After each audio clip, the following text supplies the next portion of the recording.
Performance Physical Therapy.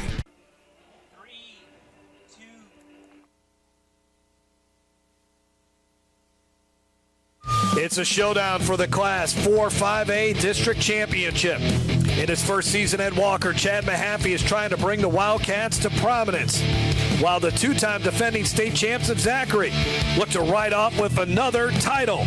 Wildcats, Broncos, next on Game Time.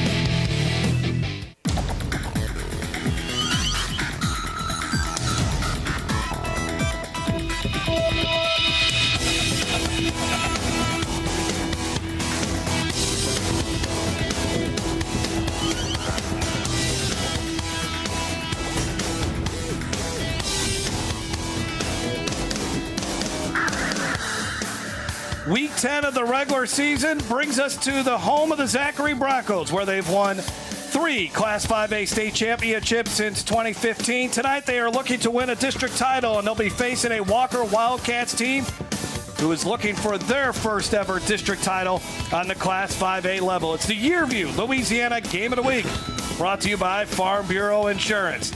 Hello, everyone. Jeff Palermo along with Jason DeQueer, and we got a big game tomorrow, obviously, in Tuscaloosa, but this is a really big game here. When we laid out the schedule at the beginning of the season, we had a feeling tonight would be a district championship on the line. That's exactly what we got. Both teams suffered some losses early on, but now they're playing their best football. No, that's right. And look, both teams have the same record. They had a little hiccup as the season started. Obviously, with Zachary, 18 new starters, played some out-of-state games, and that was a little bit to their slow start. They're in postseason form now. And then with Walker, Chad Mahaffey coming on as the new coach, installing his system, the way that he wants to play. And now I think they've overcome that, and they're playing good football. So I think this is going to be a really good contest with explosive players all over the field tonight. You're right about explosive. Let's take a look at our key players. First of all, for the Walker Wildcats, they have one of the top wide receivers in the state for the class of 2021 in Brian Thomas. Yeah, that's right. Brian Thomas, Power 5 schools want his services. He is the complete wide receiver. He can really be a game changer. He can take it to the house from anywhere on the field. Got great hands, great leaping ability, just a tremendous athlete. And then Aubrey Womack, I mean, he's all around the football. And 5 interceptions on the season. He knows football, has football IQ, makes those plays. His dad is also the defensive coordinator. It's senior night for the Zachary Broncos, and Keelan Brown is one of the best athletes that has come through the school, winning 2 state championships as a starting quarterback. Yeah, and we've literally seen Keelan Brown grow up in front of us, Jeff. I mean, he started as a freshman here, and we've seen his over the 4 years what he's been able to do at the quarterback position, being the Gatorade Player of the Year. He is the complete package at quarterback, definitely the catalyst to this Zachary Bronco offense. And then his major weapon out there, Chris Hilton, much like Brian Thomas, Power 5 recruit, unbelievable speed, tremendous hands. Yeah, and it was the connection between Brown and Hilton that won that state championship last year. A great victory over West Monroe. We'll see what Zachary and Walker has in store for us tonight. Kickoff coming up next.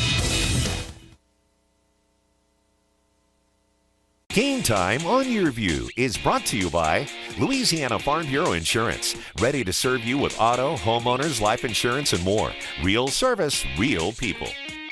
ITI Technical College, your key to a better life. And by Peak Performance. At Peak Performance Physical Therapy, we treat the athlete and everyone stronger, faster, better.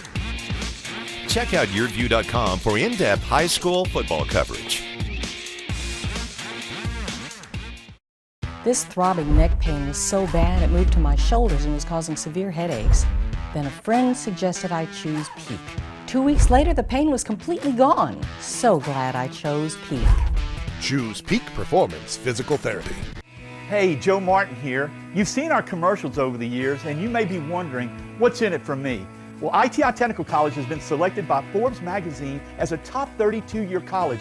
But even more than that, the reason we do this is you. Our tagline is for a better life, and we mean that, for you to be able to have the life you've always dreamed about, to do the things for your family you've always dreamed about. And it can begin here, where we are dedicated to your success, because here at ITI, the reason we do it is you. My shoulder pain got so bad I couldn't lift anything overhead. So I chose Peak Performance, and I can't believe how much better I am now. Peak really does get you back into the game of life. Choose Peak. Choose Peak Performance Physical Therapy. Moments away from kickoff in this Week 10 regular season finale between the Zachary Broncos and the Walker Wildcats. For more on tonight's matchup, let's go down to the field and Kate Adams. Kate, how you doing tonight? I'm doing great, Jeff, but this is a big District 4 5A matchup for both of these programs. Walker has actually never won the District 5A title, but they might have a chance tonight under the leadership of Coach Chad Mahaffey, who is in his first season at Walker High School as head coach, trying to build a culture over there. As for Coach David Brewerton with the Zachary Broncos, well, he's in his 6th year as head coach with the Broncos and has definitely put his mark on the program and established a culture of competitive football and winning state championships, and he does so by setting the standard with the Z on this helmet. Hear what both of these coaches have to say. Well, there's a standard there that our guys understand and that many teams before them have set, and they try and live up to that standard and play up to that standard week in and week out, and they take that very seriously. It's a responsibility that they have and they take on when you're a football player here, and it means a lot to them. Well, I think it's a great community school. It's got a lot of positive, a lot of the same things that many of the successful programs around the state have. I feel that we have. We're just trying to work on, building a consistency, building up, our program to the level that we think it's capable of doing. And so far, so good. I think these guys are all heading in the right direction. There's a look at Coach Chad Mahaffey in his first season at Walker High. Won back-to-back state titles at University High before making a trip over to the Livingston Parish.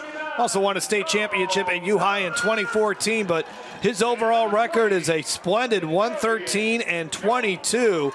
And he won 102 games at U High. And here he has the Walker Wildcats at 7-2, 4-0 in district play, set to host a first-round playoff game for the third time in 4 years. And then on the other side of the sidelines, another Catholic High grad, that is David Brewerton. He's led the Broncos, of course, to state championships in 3 of the last 4 years. Also, when he was the head coach at Livonia, he led them to a state championship game appearance in 2013. The Broncos have won 17 straight district games, and Coach Brewerton's record at Zachary, 68-13 in 6 seasons, and they've been really tough to beat here at the Corral, as they call it, 39-3 in his home playoff games at Zachary. Let's take a look at our keys to victory. First of all, for Chad Mahaffey and the Walker Wildcats. Well, you absolutely have to keep Keelan in the pocket. I mean, he is the game breaker out there for Zachary. We know about his arm, but he's just as skillful running the football. And then they got to get the ball to their main wide receiver, Brian Thomas. He needs touches. Feed him the football. And for Zachary, they just want to keep playing championship mentality football at this time of the season. This is known as the Zachary time. And then run the ball to set up the pass. They can do the spread, but they like to utilize the running game to get it going. And the last couple of weeks, they've really made a push to get the run game going, and Coach Brewerton feels a little bit better about that. And it's a night to run the football, play some physical football, and it is a crisp 45 degrees and a nice little wind out of the north at 8 miles per hour. But the good thing, no chance of rain or snow flurries or anything like that on this chilly night in northern East Baton Rouge Parish. And so Walker won the toss. They will receive, and the fans here at Zachary are bundled up, but they're used to this weather. They're used to following their team deep into November, early December, and then getting into the warmth of the Superdome. When you look at the last 4 years, there has just been one game that they have not played. In 2016, they lost in the semifinals. So they've pretty much played, the senior class has played in every possible game that you could play in, except at this point, one. We'll see how far they go in 2019. Yeah, that's really an amazing feat, and obviously tonight being senior night, those seniors being recognized. So ready to kick it off for Zachary. It's going to be Logan Fletcher, and of course Brian Thomas will be one of the return men, and then Peyton Richard is the other for the Wildcats.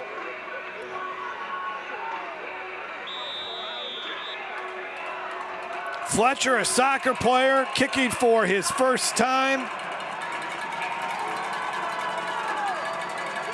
Great atmosphere at Zachary High School at this revamped home stadium. And we are underway, the final game, regular season game of 2019. And that's Peyton Richard, got a little gap there and gets up to the 37-yard line before he is tackled by Kenson Tate. So we'll see the Walker Wildcat offense first, averaging 32 points a game. And their quarterback is a senior, Ethan McMasters, who has thrown for nearly 1,700 yards this season, 19 touchdowns, 7 interceptions. And there's been quite a, as you look at number 8 there, going sleeveless tonight on this cold night. There's been quite a bit of coaching changes during his time at Walker, but he's adapted quite well. And they run it with Keandre Brown, who's averaging 5.5 yards a carry, but only a couple yards on that carry. Let's take a look at the starting lineups for the Walker Wildcats. We look to the offensive line as we like to do. Tim Lawson is a senior. He's the lone senior. Ethan Landner is a sophomore. Brian Thomas, Keandre Brown. We'll see Dimitri Wright run the football. Play action fake here as McMasters being chased from behind, and it's complete downfield and a big crushing hit at the 35-yard line. But the first big play of the night comes from the Walker offense, and that's Peyton Richard in his 16th catch of the season, good for 25 yards. Well, yeah, you see a good shot at McMasters, escaping the pressure, showing you that he can throw on the run. One thing Coach Mahaffey's been excited about his play is that he's been accurate. You see the accuracy there, and now you see Richard make 2 big plays, one on the opening kickoff return and now here on this reception. First down and 10 from the 35-yard line. Draw play wasn't there. McMasters will just keep it and dive to get back to the line of scrimmage. Good penetration in the backfield by Ashton Freeman. We'll talk about him a lot here tonight. There's a look at the Broncos defense. Elijah Hill is an outstanding pass rusher with 9 sacks on the season. At linebacker, David Beatley is having a good season. Kenyon Martin is a senior there. He leads the team in tackles. And then in the defensive secondary, you have DeJarian Jones, Carlton Johnson, and then Ralph Walker. Walker, a junior. Second down and 11. In motion is Richard. Long count here from McMasters, and the pitch comes to Brown, but not much running room. Tackled by Elijah Hill. Hill is 6'1", 190 pounds, a junior, 36 tackles on the season. Last week he had 6 tackles, a loss of 2. Yeah, good job here by Hill, just sniffing out the run, making a play in the backfield. Just a good defensive series right there for Zachary. So third down and 13. Kenyon Martin was also in on the tackle. They fake the jet sweep. McMasters now looking downfield over the middle. Wide open, juggling it and catching it is Keandre Brown. Still on his feet as he rumbles and stumbles to the 2-yard line. Well, they sneak Keandre Brown out on this. This is the running back, and you normally don't expect your big 230-pound running back to be a main receiver, but you see him sneak him out the backfield, act like he was going to block, and then they just missed assignment, left him wide open, wasn't accounted for, and now Walker is knocking on the door. First and goal at the 2-yard line. Big pass play for McMasters, and he almost thought he had a touchdown there. That would have been his 20th touchdown pass of the year.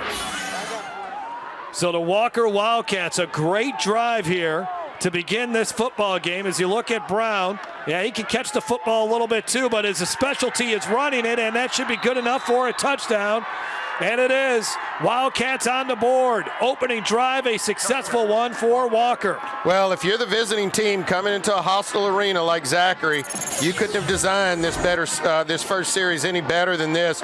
Showing you a little bit of everything. They got the run game going there. Obviously, McMasters was sharp with the pass game and able to go ahead and score first on the road. That is a good sign for Walker. On for the extra point, it is Bradley Kane. He's 33 of 36 on extra points. Kevin Brody to Holder, and that is through towards the big, huge jumbotron they have at Zachary High School. Good start for the Walker Wildcats. The touchdown by Brown, his 10th of the season rushing, and Walker's on top. Tonight's Game Time keys to the game are brought to you by Visit Baton Rouge. It's not just the capital city, it's the hub of all things Louisiana. Find out more about all the Red Stick has to offer at visitbatonrouge.com. He's the high school quarterback who grew up in a law enforcement family, the West Point cadet who defended the honor code, and an Army Airborne Ranger, a hunter who supports the Second Amendment, and a father who lives his values every day. I'm John Bell Edwards. I've dedicated my life to serving our country and putting Louisiana first. And with your support, that's how I will continue to lead. Governor John Bell Edwards. Tonight's Game Time starting lineups are brought to you by Peak Performance. At Peak Performance Physical Therapy, we treat the athlete in everyone. Stronger, faster, better. Choose Peak.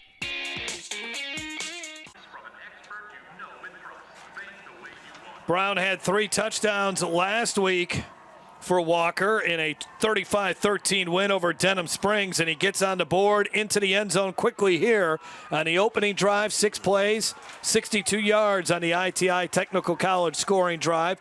Jeremiah Grimes on the return out to the 31-yard line. Last man off the pile is Roger Brooks, a linebacker for the Wildcats. And there's Keelan Brown making his final regular season start as a Zachary Bronco quarterback. 4-year starter. Started or became the starter midway through his freshman season and has not looked back, coming off maybe one of his best performances of his high school career last week, where he had 433 all-purpose yards and accounted for 6 touchdowns. He'll throw, and it's complete. That's Jaden Williams, who's had a really nice season, his 30th catch of the year, and he's very close to the first down marker. There's a look at the starting lineups. On that offensive line, Dylan Landry is the leader there, a 4.0 GPA student who wants to study mechanical engineering. We told you about Chris Hilton. The running backs, R.J. Allen, and then we'll also see Roderick Dewey. Allen, 420 yards rushing. Dewey just over 200 yards rushing. 2nd down and 2 as they get the ball to the 38-yard line, and there's a big hole for R.J. Allen, who gets to the 49-yard line, and the Broncos move the chains after the 11-yard run from Allen. Now Walker's defense and their defensive coordinator is Chris Womack. He'll rely on his son, the senior secondary player, Aubrey Womack. The linebackers, Roger Brooks and Zach LaCour. Brooks is fast. He's got 47 tackles on the season. And on the defensive line, you have Dylan Sharp, Tristan Thompson, who's got 6 tackles for a loss, a couple of sacks on the season. And they've been getting better as the season has gone along, especially when it comes to tackling. 1st and 10 from the 48. Brown's got plenty of time. Now we'll look downfield. He'll have to try to run it here. Gets away from one defender, and then chasing him out of bounds was Brooks. And that's what Keelan Brown can do for you, Jason, in that he takes a negative play and makes a positive out of it. Well, number 22, Patrick Scanlon over there is trying to figure out, what do I have to do? I'm in the right place. I'm playing containment. Watch 22 out here is playing contain. You don't want to get too far upfield on Keelan Brown. He does the right thing, but then Keelan just puts on a little bit of the explosiveness that he has, and you're right, Jeff, turning a negative play into a positive one. Boy, look where they spotted that ball. He should have been spotted at that. Should have been a 3-yard run. Instead, they got him back at the 49. Unless there's something we didn't see when he was towing that sideline over there. Yeah, boy, that's a pretty bad spot. But anyways, they run right up the middle for about 5 or 6 yards to the 45-yard line. As Allen carrying the football. And again, Coach Brewerton really liked what he saw out of the running game the last couple weeks. Zachary had a season high in points last week in a victory over Central. They scored 55. And as you look at David Brewerton, the former offensive line coach, you know he wants to run the football. You have a talented receiver, one of the best wide receivers in the state as a junior.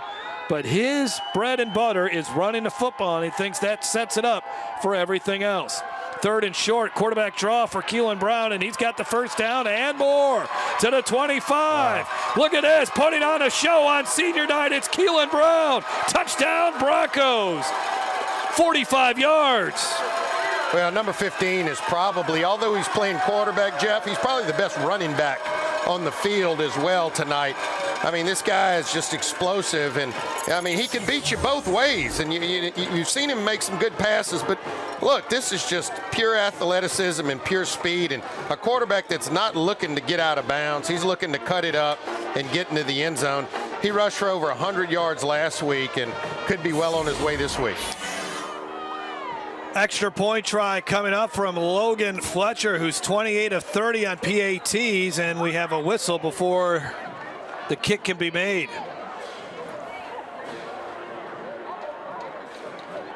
Offsides called on Walker.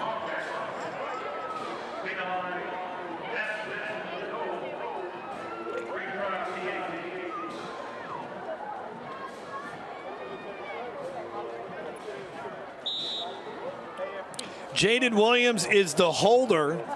The snapper for Zachary is Landon Walls. How's it going? The PAT from Fletcher. High snap, but it gets through the uprights, and we're all tied up at 7 halfway through the first quarter. Let's send it down to the field, and Kate Adams.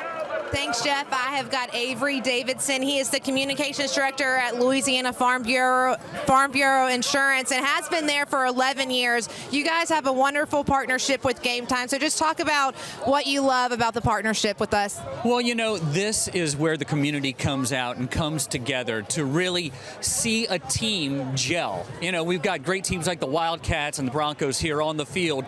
And community is what Louisiana Farm Bureau Insurance is really about, because you're not going to find a high school mascot called the Gecko or the disgruntled clerk like whatever Flo is, but you are going to find a Louisiana Farm Bureau insurance agent in every parish in Louisiana. And so that's why this makes perfect sense. Our slogan is real service, real people. And this is service on the field with real people really gelling as a team. And that's what we're happy to be a part of the team with your view and Game Time. Well, we're definitely excited that you guys are partners with us as well. Louisiana Farm Bureau Insurance is also doing some things with Louisiana Marathon. Could you tell me a little bit about that? Yeah, so we are proud to sponsor the Louisiana Marathon, Louisiana Farm Bureau Corporate Wellness Challenge. So we're challenging other corporations to have their team members get together and train for either the marathon, half marathon, the Auctioner 5K, or the quarter marathon. And by doing that, it's another chance for people to come together and maybe even get a little healthier. I'm going to go ahead and try to do one of those as well. I don't know how well I'll do. I might pass out after the first K and the 5K, but someone will carry me. And that's what teamwork's all about, and that's why we're doing this corporate challenge. That's right. Maybe I'll even join one of those marathons with you. Thank you so much, Avery, and thank you to Louisiana Farm Bureau Insurance. We appreciate all your support. Back to you, Jeff. Thank you, Avery and Kate. 7-7 our score. 6:32 to go in the first quarter. Both teams scoring on their opening drives. And let's see now if there's been any kind of adjustments made by Zachary. Try to slow down Ethan McMasters and the Wildcats. Keandre Brown, a big first drive. Dimitri Wright is the other running back they like to use. Here's a screen. This is to Brian Thomas. Thomas did not touch the ball on that first drive and does not get very far there. Loses 2 yards. Great job defensively by DeJarian Jones, a senior. 13 tackles on the year, and Brewerton likes that. Yeah, well, this play didn't get off as smooth as Walker would have liked. Zachary was able to get a lot of pressure back there on McMasters, and then they were able to sniff out the little quick screen to Brian Thomas. We talked to you in the outset. Walker is going to try to get the ball to number 11, Brian Thomas, in as many ways as they can, and you saw him try to get it there to him on a screen. So now Brown and Wright are in the backfield, and jumping off sides, it appears, is Jai Washington. So that's actually going to be a false start, a 5-yard penalty on Walker. Yeah, I think they got number 57, Garrett Wilson, there. Moved a little too soon, and it drew the Zachary defender off there.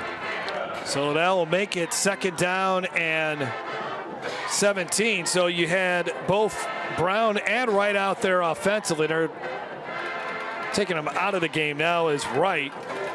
Peyton Richard in the game. Brian Thomas, the wide receiver, to the near side. That was the 58th catch of the season for Thomas, and he'll likely eclipse the 1,000-yard mark this year. And there's another penalty. Yeah, Walker moved again. Wow. This time it looked like the right guard.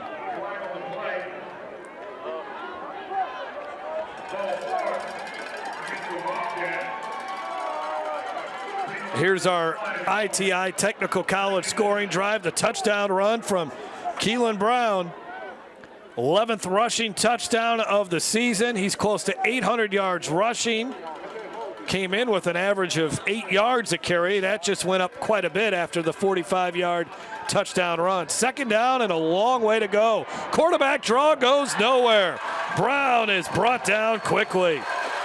Well, so many times, Jeff, we've talked about it throughout the season where when you get those penalties on first or second down, how they're what you known as drive killers, and Walker came out, couldn't get aligned right, got some early penalties, and really it's just backed him up, changes the play call, and you can really see they can't get anything going on this series. Now just have to be careful with the football here on third down. Jai Washington to tackle, third down and 28. So what was such a beautiful first drive for Walker, this has been absolutely disastrous.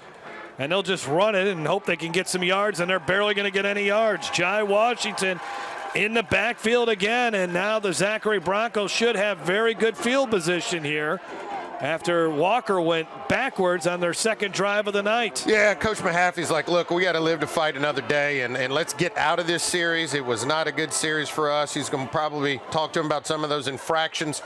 2 consecutive offside penalties, and now need to get off a good punt because, you know, Zachary returner here is lined up at his own 50-yard line, so they'll be set up for great field position. That's Jaden Williams ready to return for Zachary. Bradley Kane handles the punt duties as well for the Wildcats.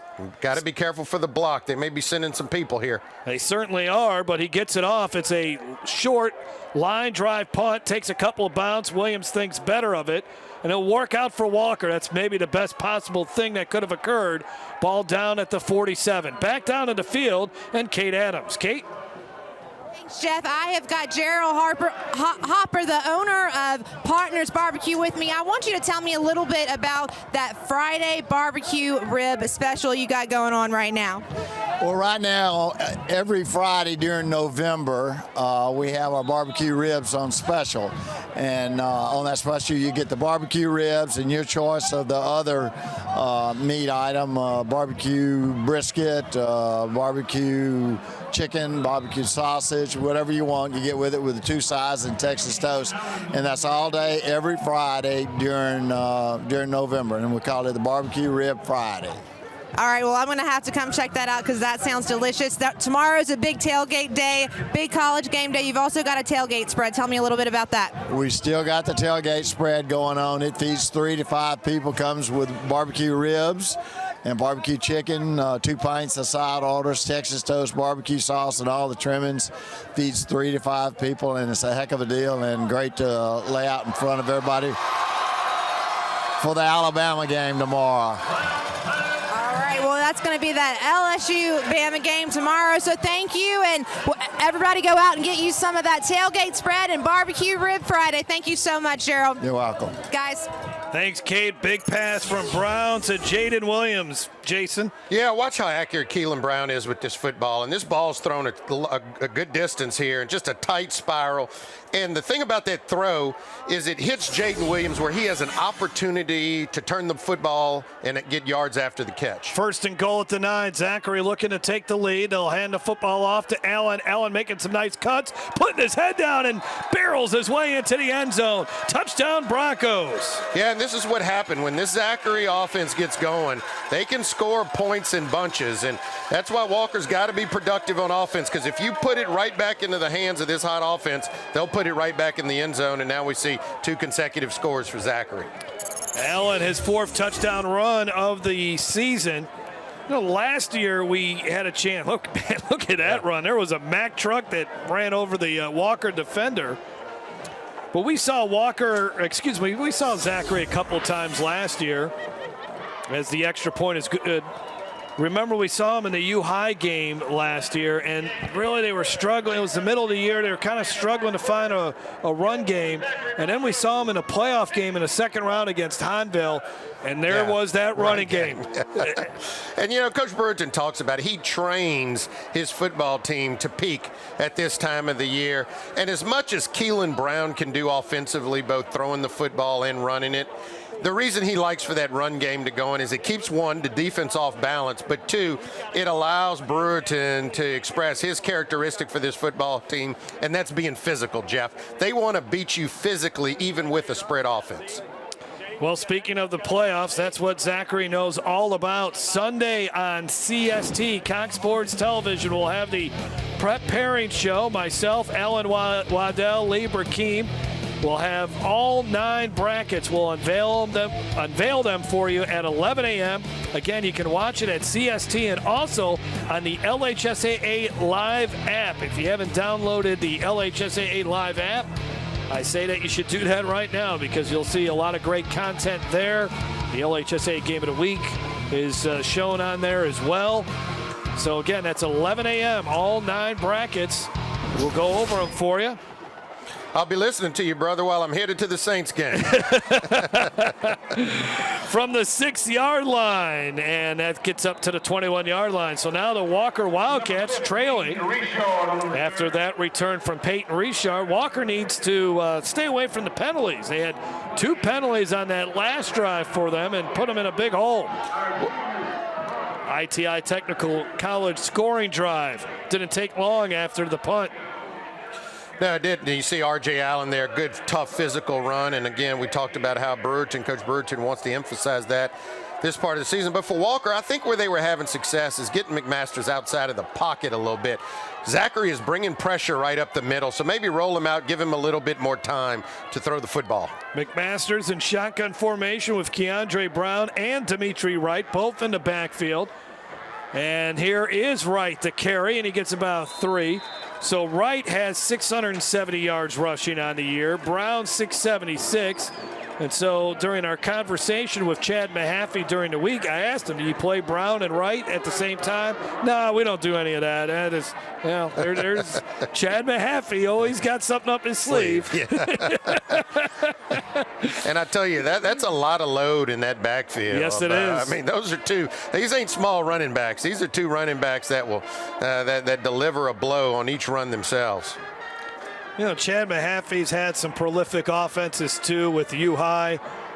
John Gordon McKernan, Manny Miles, both guys leading quarterback. And he needs a timeout here. He's not happy at all. Not happy. And, man, it's amazing you can have such a great drive on the opening drive, and then all of a sudden, whether you lose focus or whatever it may be. And this is what Coach Mahaffey and Kate alluded to this right before kickoff when we sent it down to her. Zachary knows how to play with that championship mentality, that focus that you need to play with when you move into November. Walker's still trying to learn that. Walker's had a lot of good regular seasons here lately, but they really haven't advanced far into playoffs yet. No, and I think that's where Chad can bring, Coach Mahaffey can bring some experience to this Walker team. Haven't done that, haven't won state titles. And the other thing about Coach Mahaffey, very detail-oriented. And so that's what makes him upset in the concentration and focus, not knowing the right personnel, knowing when you need to be on the field, off the field, and again, some of the infractions that this offensive line has committed. Those are the things that drives him crazy. 2nd down and 7. Play action fake and that completion in the slot, close to a first down. It's going to all depend on the spot. That's Kevin making the grab for Walker. That is Kevin Brady. And it's enough for a first down. Kevin Brady's a pretty good story. You look at his left leg, it's all bandaged up, or it's got a brace on it. He's a kid that tore his ACL in the state championship basketball game last year. That was in March. And here he is, November, he's playing football. That's quite a recovery. He's a senior, so he's out there. That's his 6th catch of the season, but it's a good little story there. You take a look at the brace that he's wearing. 1st and 10 at the 31. Nice pocket for McMasters. They heave one downfield, and that should be pass interference, and it is. Yeah, you could throw your arms up if you want, but you hit Thomas early. And look, Thomas is going to draw a lot of attention, and everybody wants to try to be able to make a play and show that they can keep up with him. But that time, just getting there a little bit early to the football. Our referee tonight is Paul Berry. Our officiating crew is from the Baton Rouge Official Association.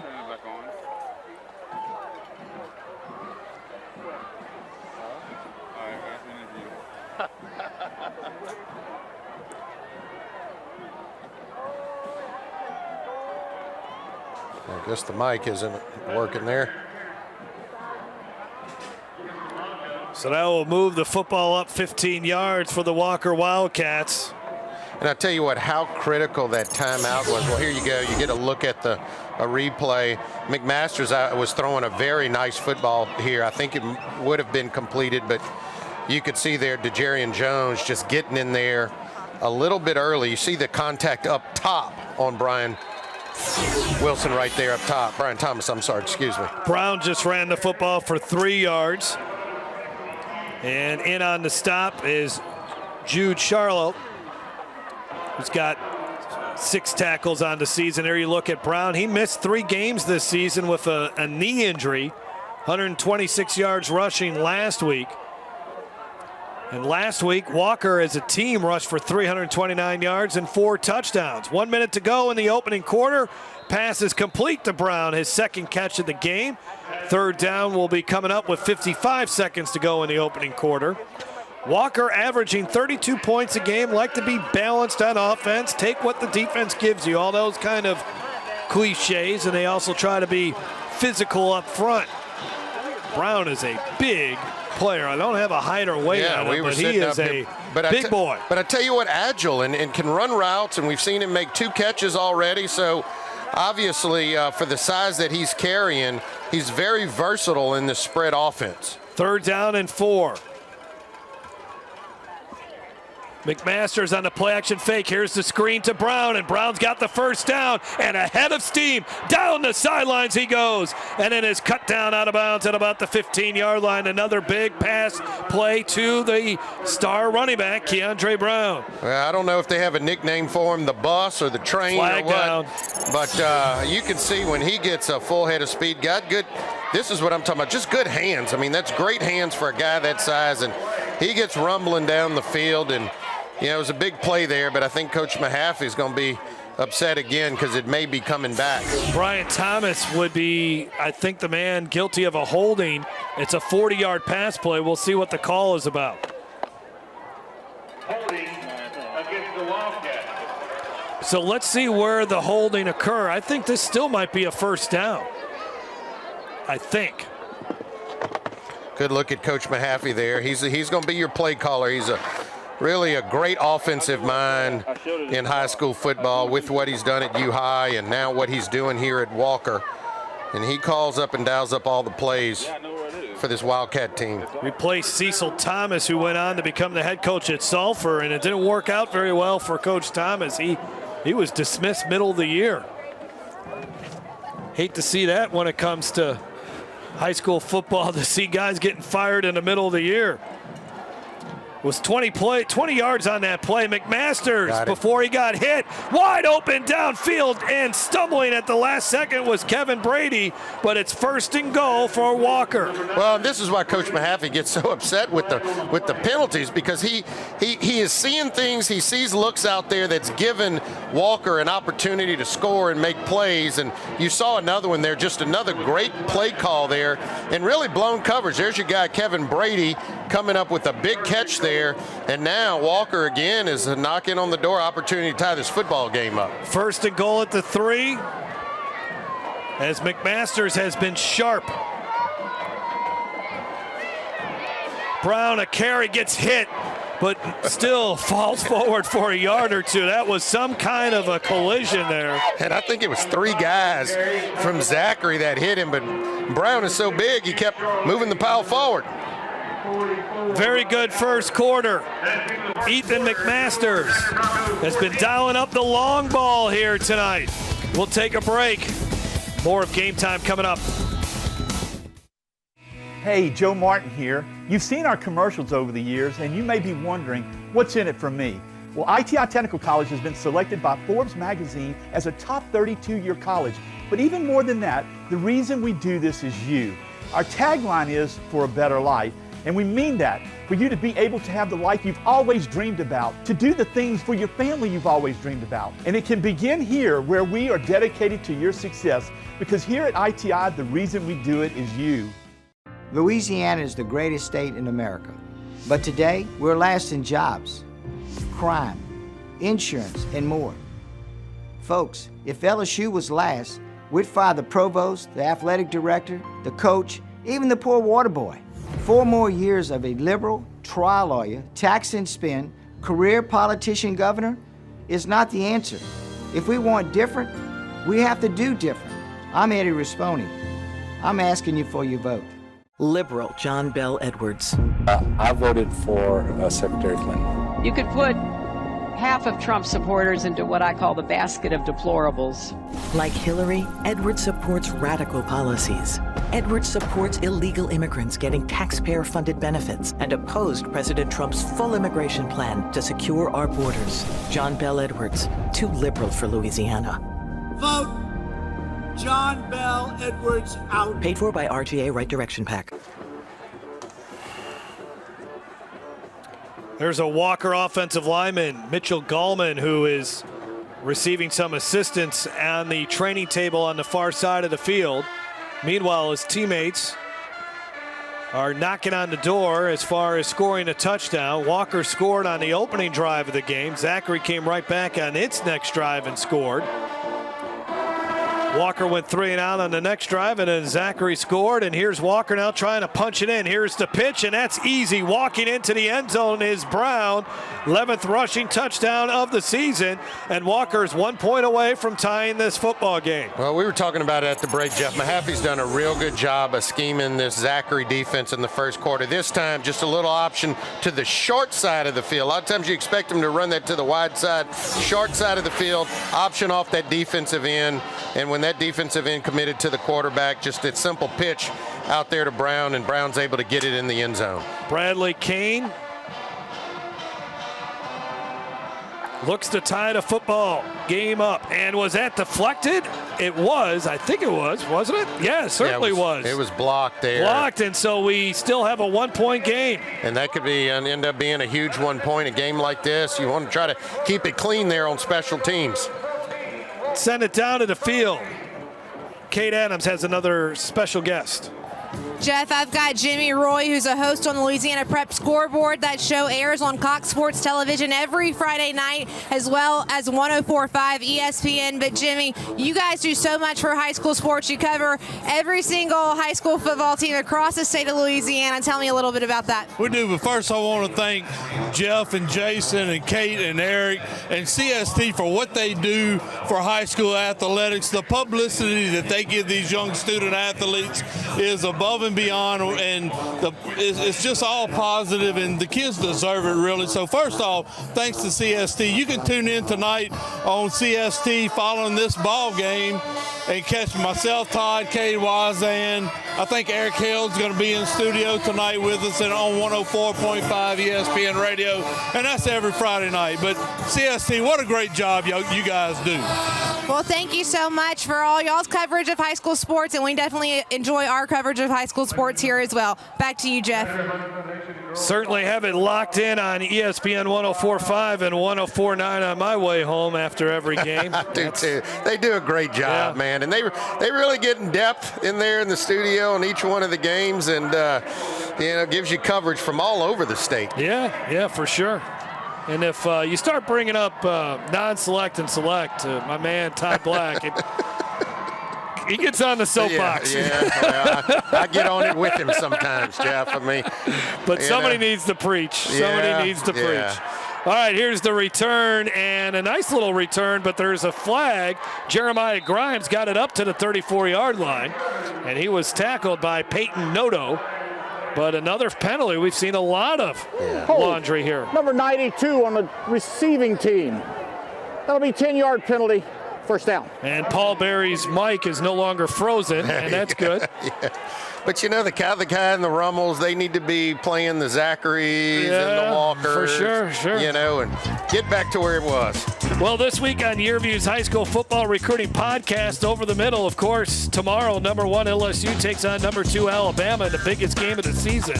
What also makes the rivalry special is that it also extends to recruiting, where the Tide and Tigers have waged some epic battles. Andrew Bone of Bama Insider and Rivals.com talks to Jeremy about Nick Saban's success in Louisiana and how Ed Orgeron has brought new fire to the recruiting trail. First down for Keelan Brown. He fires one deep right into the hands, though, of a defender. That's Kobe Moncrief, and Walker's in business again.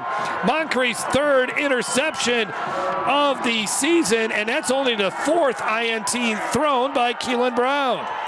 Well, and I don't know if this ball maybe didn't come out the way Keelan Brown wanted it to. Almost looked like it was an attempt for a back shoulder, but Keelan's ball is normally a sharp spiral. This was a duck thrown out there, and that's just not a typical ball there from Keelan Brown. And you see Moncrief able to take advantage of it. Good play, being able to turn around, spot the ball. But I really think that ball did not come out of Keelan Brown's hand like it normally does. On a chilly night, got to keep the hands warm. That ball is cold. Got to keep the balls warm. This is a big turnover right here. Yes, it is. At the 26, McMasters goes to work. Uh-oh, double pass time. Brian Thomas shakes off a defender, heaves one downfield, and incomplete. Oh, boy, Chad Mahaffey has really been doing all he can to keep this Zachary defense off balance, and that was an interesting play call. Well, you know, football 101, big turnover in your opponent's own territory. Go ahead and take a shot, and that's what they did. This time, though, it was really an ill-advised try to throw that ball for Brian Thomas. Really shouldn't have thrown it, probably should have tucked it and ran it. When the play is dead right here, just let it go. Try to get up the field, but there was nowhere for him to throw this football. And luckily, watch at the end, luckily it did not get picked off. Somehow that ball was still a spiral. I don't understand how that happened. Hard run here by Dimitri Wright, who is really a good downhill runner. 189 yards rushing earlier this season against Landry Walker. 3rd down and 4 coming up at the 20-yard line. 4-down territory for Walker, who's trying to regain the lead early in the second quarter. Yeah, when you're playing Coach Mahaffey, you got to play assignment football, because I tell you what, he will beat you from anywhere on the field, stretch the field up the middle, trick plays. You got to really play assignment football. They go right up the middle again, and it's close to that 1st down marker. We'll see where they spot it. Walker has not really got the run game going so far. 11 carries for 10 yards before that carry, and they're a yard short of the 1st down. And they bring in some extra bodies, or at least a little extra beef, does Walker, on this 4th and 1. Yeah, good run here, just powerful run up the middle here. Just moving the pile, and you can see Walker wanting to get a little physical too. I think Mahaffey knew in his mind whether he got it or not, he was going for it. 4th and 1, they pitch it to Brown. Brown will have the 1st down. Now turns upfield, puts his head down, and is going to be stopped inside the 5-yard line. Another great run by Keandre Brown. But the subtleness of this play, what fooled Zachary is McMasters actually faked a quarterback sneak. Watch here at the line. You think he's going to sneak it, and then he turns around and pitches it out wide out there to Brown, and he's able to get the 1st down. But that was a clever design there as well. 13-yard run to the 4-yard line. McMasters is 7 of 7 for 129 yards. They'll keep it on the ground. Wright gets hit at the line of scrimmage, and that's about it. Riley Howard, 19 tackles on the season. A sophomore linebacker who loves contact, number 44 for the Zachary Broncos. Who take a look at him. Zachary lost, obviously, a lot of players from last year's state championship game due to graduation, but some guys did not come back to play football this year. Maverick McClure, the outstanding linebacker they've had, is no longer playing because of concussions. Sean Burrell, who was an outstanding defensive back, he's now concentrating on track. I mean, Sean's got a chance to, he's as fast as, he can be an Olympic track star if he wants to. So that just added to the amount of new personnel for the Zachary Broncos. Bit of a reason why they got off to a slow start this year, losing their first 2 games of the year. Yeah, we talked about that at the Open. In addition to all the players just from graduating, some of the ones not coming back, and really putting a new team out there, and they had to learn each other. Not only that, I mean, Coach Brewerton scheduled really tough at the beginning of the season. Had he had some of those previous year teams, might have been a different story, but this is really putting a new team out there. And then we didn't even talk about Chris Hilton and the injury at the beginning of the season. Didn't have him for, the first 5 or 6 weeks, and now he's back healthy. Game time on Your View, Louisiana. Thanks, Louisiana Lift, for their support of this telecast, specializing in customer service on equipment, rentals, parts, and training. Louisiana Lift has been serving customers since 1980. Check them out online at lalift.com or call their Baton Rouge office at area code 225-753-5700. Louisiana Lift, they're always on call. Well, and a funny story about the lift, and I was listening to the conference call. They said we had to put the lift on the other side because they got such a big scoreboard down here at Zachary. And they got advertisers on that scoreboard.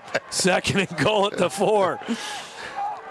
McMasters will hand it off to right. Not much running room, but he'll still dive ahead to the 1-yard line. Take a look at this Jumbotron for those. Look at that. I mean, that's bigger than some colleges. That's right. This place looks like a mini college environment now. And you add that plus the press box now, Jeff, that we're living in luxury up here. Yeah. Elevator to get up here and got our own little area. I mean, this place is it's fascinating. There you go. And you see all the different sections of the press box, but this is an amazing facility they put together here now. 3rd and goal. On a quarterback sneak, I don't know. There's a mass of humanity down there. I'm not sure if they got a touchdown or not. Hard to say. It's going to be 4th and goal at the 1. Another 4th down coming up for Walker. This has been a really hard drive after taking over deep in Zachary territory after the interception. Well, this Zachary fan base should come alive here. This is a huge play. Obviously, being on the road, knowing you got to score points, no doubt in Coach Mahaffey's mind, he's going to go for this. So, be careful. You never know what Mahaffey may draw up right here. 8th play of the drive. Pitch it again. Touchdown, Walker. Hat trick early on for Keandre Brown. Well, and that was really easy there. Zachary obviously sold out on the inside, thinking something up the middle, quarterback sneak. Coach Mahaffey able to identify that, a little pitch to the outside, and Brown could essentially just walk in right there. 3 touchdowns last week, 3 touchdowns already in this game, and there's still 8:07 to go before halftime. Extra point try coming up from Bradley Kane. The last one was blocked. High snap, that one's through. 6-point lead for the Wildcats. We have a good one brewing in Zachary. Keandre Brown is on fire on this chilly night. Tonight's Game Time starting lineups are brought to you by ITI Technical College, your key to a better life. Check out the stories behind the games. Visit yourview.com/Louisiana. I'm Brett Favre. As a quarterback in the NFL, if I didn't stay focused, I ended up on my back or worse. Even the smallest distraction could make a good play or offensive drive come to an end. When you're in a car, the smallest distraction could end much more than a drive. It could end someone's life. Just like I refuse to lose on the field, I refuse to lose someone I love to distracted driving. And you should too. Focus on the road. Don't drive distracted. A message from Farm Bureau Insurance. Tonight's Game Time keys to the game are brought to you by Podna's Barbecue. Slow cook, fall off the bone perfection, and the best baked beans in America. For more Game Time high school football coverage, check out yourview.com. Play linebacker. 4.6 speed.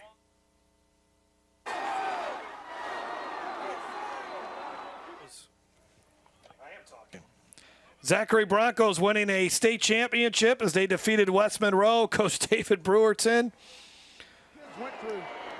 was just taking a big, deep breath after that game. That was a fantastic football game. And then Chad Mahaffey winning a state championship as well with the University High. That was a tough game too last year against St. Thomas More. University High, not only champs in Division II, but one of the best teams in the country with the amount of talent that they had on that team a year ago. And U High is in position again this year to make a strong run through the Division II playoffs.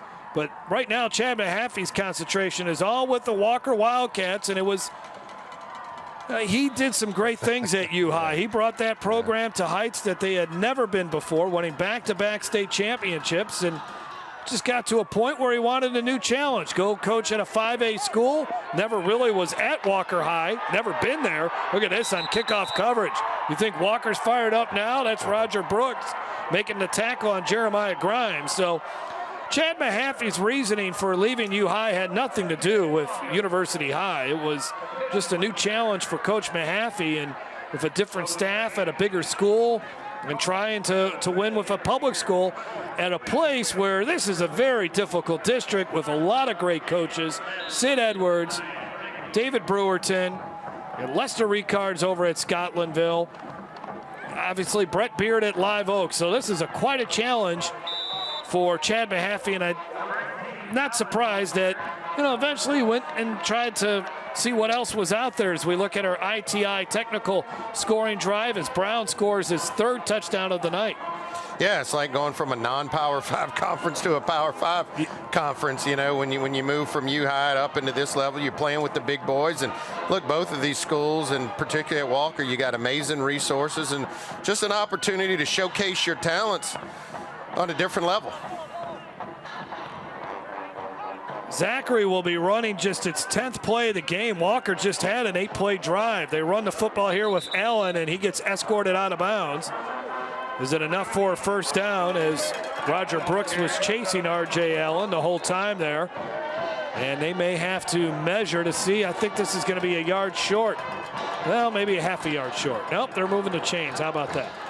And I got to give my alma mater a little props. I mean, I don't know if you say it, what would it be, Coach Catholic High being coaching you? I don't know how you say it on the high school level, but you got Brewerton from Catholic High played there, and Mahaffey, and then you got Weiner over there. All three of them have done some good things at the high school level. At the 26-yard line, Brown keeps it, and there's running room for him, turns upfield, and maybe another first down for Zachary, again, depending on the spot. As he was tackled by Tristan Thompson. Good look at Keelan Brown here, and again, he's always a major part of the running game. This is the time of season that Coach Brewerton will unleash him a little bit more and let him run a bit more, but I know he wants to make good. He was not going to be happy with that last series. He's showing more leadership. He's the senior, and probably taking the blame for that and saying, hey, put you on the back, and I'm gonna drive our team here down the field again. 433 all-purpose yards and accounted for 6 touchdowns in the 55-35 win over Central last week. He's under pressure here and knocked out of bounds by Brooks. And looks like a first down to the 37-yard line. Last year, Zachary beat West Monroe for the 2018 state championship, 27-24. In 2017, Brown was just a sophomore and led Zachary to a 34-14 win over Hahnville in the 5A state championship game. And then when Lindsey Scott was a senior in 2015, Zachary beat John Arrett 46-12. First and 10 at the 37. Brown surveying that defense all day to throw, and dropped by Chris Hilton. No, that wasn't Chris Hilton. That was Jaden Williams who dropped it. Let's send it down to the field and Kate Adams. Thanks, Jeff. Well, let's just talk a little bit about the relationship between these two coaches. Coach Brewerton and Coach Mahaffey actually used to coach together back at Point Capee under the leadership of Neil Weiner back in the day. And ever since then, they've had great respect for each other. They both graduated from Catholic High.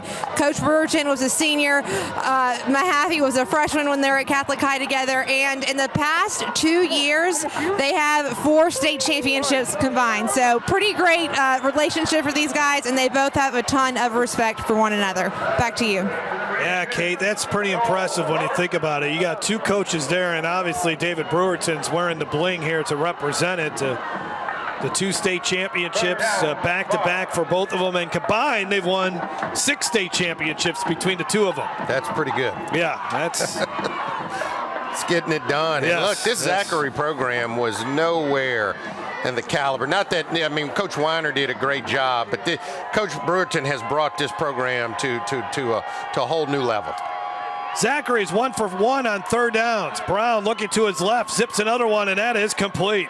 Hanging on to it was Charles Robertson, and that's a 1st down to the 50-yard line. Found a little hole there. Kobe Moncrief on the coverage, and the Broncos move the chains again after the 8-yard pass play. Well, this again showing you Keelan Brown. That's more typical of a Keelan Brown pass. Nice tight spiral, and again he can beat you from the pocket too. If you want to sit back and play protection football, then he will sit in the pocket and find his receivers, and he'll beat you that way. Zachary really hasn't taken a shot downfield yet. That's coming though. Handoff to Allen. Allen, good vision. And a nice run to the 41-yard line. Now here's where they typically will go tempo. You get a big 1st down run. They like to get back into the play formation here quickly. Sometimes take that strike down the field that you mentioned, Jeff, right here. 2nd down and short. Allen, a nice day so far, rushing the football. 7 carries for 47 yards.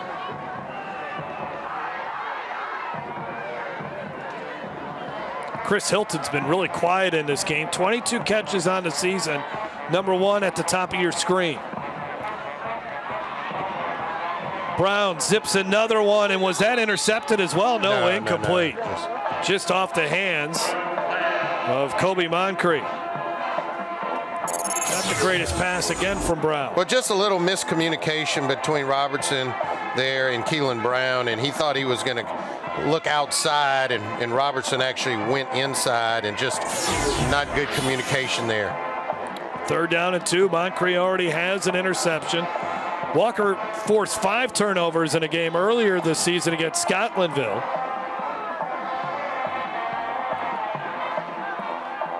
Third down and 2.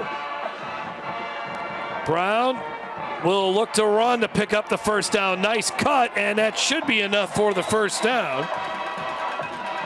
He was tackled by Patrick Scanlon, but they're moving the chains again on the far side. So great to have Keelan Brown that can do this. I think this was really a design run the whole time. Spread them out, take a look, and then, look, go get the 2 yards. And knowing you have a quarterback that you can just say, hey, I need 2 yards. I'm going to put you in the spread. Go get them. Keelan Brown committed to Memphis. He'll also play baseball for the Tigers up there. 5 rushes, 76 yards. He's a good baseball player. Nearly hit for 400 last year. Brown runs straight ahead to the 33-yard line. And I bet you he has no problem getting around the bases either. So. Devin Biosat on the tackle. There's David Brewerton. This is actually a little different tempo. I think what Coach Brewerton is feeling here is, look, Walker has been on the attack here. Let's slow them down a little bit. And that's sort of the beauty behind this Zachary offense. They can go fast. They can go slow. They can beat you multiple ways. 2nd and 4. Brown now going deep and just misses his receiver.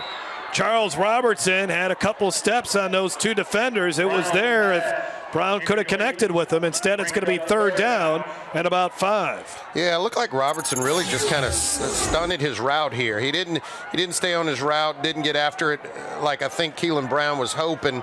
And that's been a little bit of the hiccup here for Zachary. He's got some new receivers out there outside of Chris Hilton and still trying to develop that rhythm and timing with them. Last year, Brown threw for 2,500 yards. I don't think he'll get there this season, even if they get to the state championship game. On 3rd down, they run the football again with R.J. Allen, and for the 3rd time on this drive, they've converted on 3rd down, and they're now 4 for 4 there. Another 1st down. Time may soon become a factor here. Still 2:36, though, and Zachary has all 3 of their timeouts, but this has been a very nice drive by the Broncos after watching Walker score 13 unanswered points. Yeah, I think the mentality here is let's use up the clock into the half and not give Walker an opportunity to score the football. Brown into the flat, putting his head down. That's Kenson Tate. to the 24. And good production on first down continues for Zachary. Yeah, a little RPO out there out wide with Keelan Brown and Tate, and an opportunity to either let it go through the air or Keelan Brown could decide to square up and get up the field. Second down, and we'll say 5 from the 24. All day to throw again. Brown to the end zone and off the hands. That's another drop pass by Jaden Williams. Jaden Williams just didn't see the football. He did not pick up the football until the ball was on his body, and that's the only reason this was not a completion. But watch there, he looked over both sides of his shoulders if we get the wide shot, but he did not locate that football, so he didn't know where it was until the last second, and thus the reason there for the drop. There you go. He just turned his good camera shot there, just turned his head around and was able to pick up the football. 3rd and 4. 14 plays on this drive for 60 yards. Back to the ground. Allen stretches, and we'll see where they spot him. He needed to get to the 19. That's exactly where he got. Is it enough for another first down?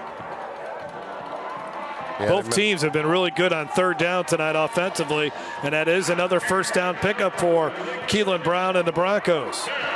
And part of the reason you're seeing a methodical drive, it's not that Zachary hadn't tried to push the ball down the field on this drive. They've tried that a couple times, just haven't been able to connect. From the 19. Inside the Farm Bureau red zone to the end zone. There is our man, Chris Hilton. Touchdown, Broncos. Well, that was an unbelievable snag there. There was not a big window at the end of that route for Chris Hilton and Keelan Brown to fit that ball in. But one of the reasons he's so heavily recruited is because of his hands as well as his speed. And at the end of this play, man, you'll see just a great job of him just snagging the football and concentrating and keeping his feet in the end zone. Watch him just snag this thing and keep his feet in the end zone. That's just great concentration there by Chris Hilton. How about that? Brian Thomas on top of him. That's 2 of the best wide receivers in the state for the 2021 recruiting class. Hilton wins that battle, his 8th touchdown catch of the season. Zachary by 1. We'll be back after this. When I tore my ACL, I didn't think I'd ever be able to play soccer again. My doctor told me how important physical therapy would be, so I chose Peak. I'm glad I did. Now I'm stronger, faster, better than ever. Choose Peak. Choose Peak Performance Physical Therapy. I'm Secretary of State Kyle Ardoin. For nearly a decade, my top priority has been protecting the integrity of Louisiana elections. When the Obama Justice Department sued Louisiana, I fought them and won. When radicals tried to get rid of voter ID, I fought them and won. If anyone interferes with Louisiana elections, from Soros to Putin, I'll fight them all and win. I'm Secretary of State Kyle Ardoin. I'm asking for your vote to continue fighting for you. Exercising is my life, so when I had to stop because of my foot and ankle pain, I was absolutely devastated. I chose Peak and they taught me how to relieve the pain. They really do bring out the athlete in everyone. Choose Peak. Choose Peak Performance Physical Therapy. Chris Hilton, who scored the game-winning touchdown in last year's Class 5A state championship game, just made his presence known in this contest with the touchdown catch. Rated as the second best player in 2021 in the state of Louisiana by 24/7 Sports as you look at the ITI Technical College scoring drive. Coach David Brewerton says this is a kid that just loves high school sports. Obviously, a fantastic football player. He plays basketball where he averages 12 points and 6 rebounds a game. And then he's a 7-foot high jumper. Has great genes. His mother and father were sprinters at Southern University, and he's very coachable, good in the classroom as well, a 3.3 GPA. Short kick, returnable, 1:19 to go. Walker would love to get on the board before halftime, and this is a nice return, a good start, as Peyton Richard gets the football all the way out to the 40-yard line. We'll see how Chad Mahaffey calls plays from here with 69 seconds to go before halftime, and Ethan McMasters has been on fire in this game. 7 of 7 for 129 yards. Yeah, I don't think there's any question in my mind. I think Coach Mahaffey's going to try to score. I mean, that's what he's going to do. He's offensive-minded, and with 1 minute and 9 seconds left and a timeout, I think he's going to be willing to try to push the ball down the field. And Zachary will get the ball to begin the second half. McMasters back to work. Here's Brian Thomas. Gets hit hard over the middle, gets 8 yards. The Wildcats have one more timeout. They'll quickly get up to the line of scrimmage here. Yeah, I think he trusts his quarterback, and in this situation, not to turn the football over. Low snap, McMasters handles it. Going deep again. Single coverage there, and nice coverage. Excellent job by the defensive back for the Broncos, who was step for step with the wide receiver. That was Kenyon Martin going back in coverage and doing a nice job. 3rd down and 2. Well, that's what Coach Mahaffey tries to do. Again, he tries to look for matchups. He tries to get that receiver on that linebacker or that running back on that linebacker in this spread formation. So there's a lot going on in terms of the chess game here. First incompletion of the night for McMasters. He completed his first 8. Make sure they pick up the first down. They'll run the football to Brown, who gets it to the outside, has Thomas blocking in front of him. Nice run here by Brown, all the way down to the 26, 27-yard line. Actually, they'll mark him down at the 29. That's where he stepped out of bounds. But with 35 seconds to go before halftime, Walker is in business. Well, Brown continues to impress me. Just his vision, agility, and then finishing the run and getting out of bounds so that it preserves the timeout that you have. At the 29-yard line for the Walker Wildcats. Again, one timeout. Well, I don't know why the clock would be running here. Why is it? And Chad Mahaffey's got to be wondering that too. Yeah, I mean, there's the ball was out of bounds. 12 seconds ran off the clock. McMasters, before he gets hit, to the end zone, and it's incomplete. Let's see if they'll have a discussion about the clock and what was going on there. Yeah, you can see Mahaffey out there. I mean, 9 seconds now all of a sudden, but. Yeah, and McMasters was under a lot of duress that last one, but he had Brian Thomas open in the back of the end zone. You can see here, had he had another second to deliver this football, it probably would have been a touchdown, but just under duress out there by Riley Howard. And Chad Mahaffey is trying to get the referee, saying there is no way 9 seconds on the clock. Yeah, Jeff, I don't know how they go back and review this now that you've had another play called. If you wouldn't have run another play, they probably could have sorted it out. Well, and the thing is, I mean, if you're Mahaffey, you got to run the play because you don't know what's going to happen there. So well, you can't let the rest of the time. Yeah. You know, so I guess you could have called your timeout, and maybe tried to get that timeout back. Yeah. You know, but yeah, I mean, he was really put in a no-win situation there.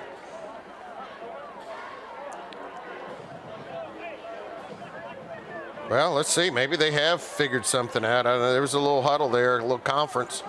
Coach Brewerton now coming into the action. Put 6 seconds action on the top. Make it say 15 seconds. 15 seconds. I guess 6 seconds is better than no seconds. I think it's that's more right. than that, though. It was, I think, what did you say, Jason, 9 seconds? Well, it's 9 now, but I think it was maybe like 12 seconds. I think it was 12. 12 seconds rolled off that clock that should not have rolled off that clock. Well, that's a compromise, I guess. I'll give you 6 of them back, but Brewerton wondering what's going on. But, you know, the importance of that is you now get at least 2 plays. You know, with 7 or 8 seconds, you may have been down to 1 play, even with the timeout. But now you're pretty much guaranteed at least 2 plays here. All right, from the 29-yard line. McMasters. They bring the pressure. He gets hit again as he throws a jump ball, and it's incomplete. Well, if you're going to throw a jump ball, that's the guy you want to throw it to, and that's Thomas. As McMasters was slow getting up, and you know, one of the problems that Zachary is, that Walker is having is straight drop back situations. They are having trouble holding up on that offensive line, and that was Selders getting through there, and that's what's forcing. I know you're probably looking back there and say, well, McMasters is off target, but he's really under a lot of pressure back there. Selders is excellent when it comes to putting pressure on the quarterback. The team captain has 27 quarterback hurries on the season to go along with 6 sacks. Put the hit on McMaster, so maybe there's time for 2 plays here. Let's see. They bring the pressure again. Again, as he was hit, as he throws the football, and that ball was knocked down, deflected. I want to say Elijah Hill maybe got a hand on it, and there is just 4 seconds on the clock. Yeah, they will get another play, probably outside of field goal range. Oh, for here. sure. They really haven't made a long field goal at all this season. 22 is the longest. So they're going to just have to try to drop back and see if they can complete a pass in the end zone. That was the play before where Selders hit McMasters, and McMasters is still shaking out that throwing arm. And then you look at Elijah Hill. Good basketball player is Hill at 6'1", 190 pounds. So one more play to go in this first half with the Wildcats trailing by 1. A blocked extra point is the difference in this game.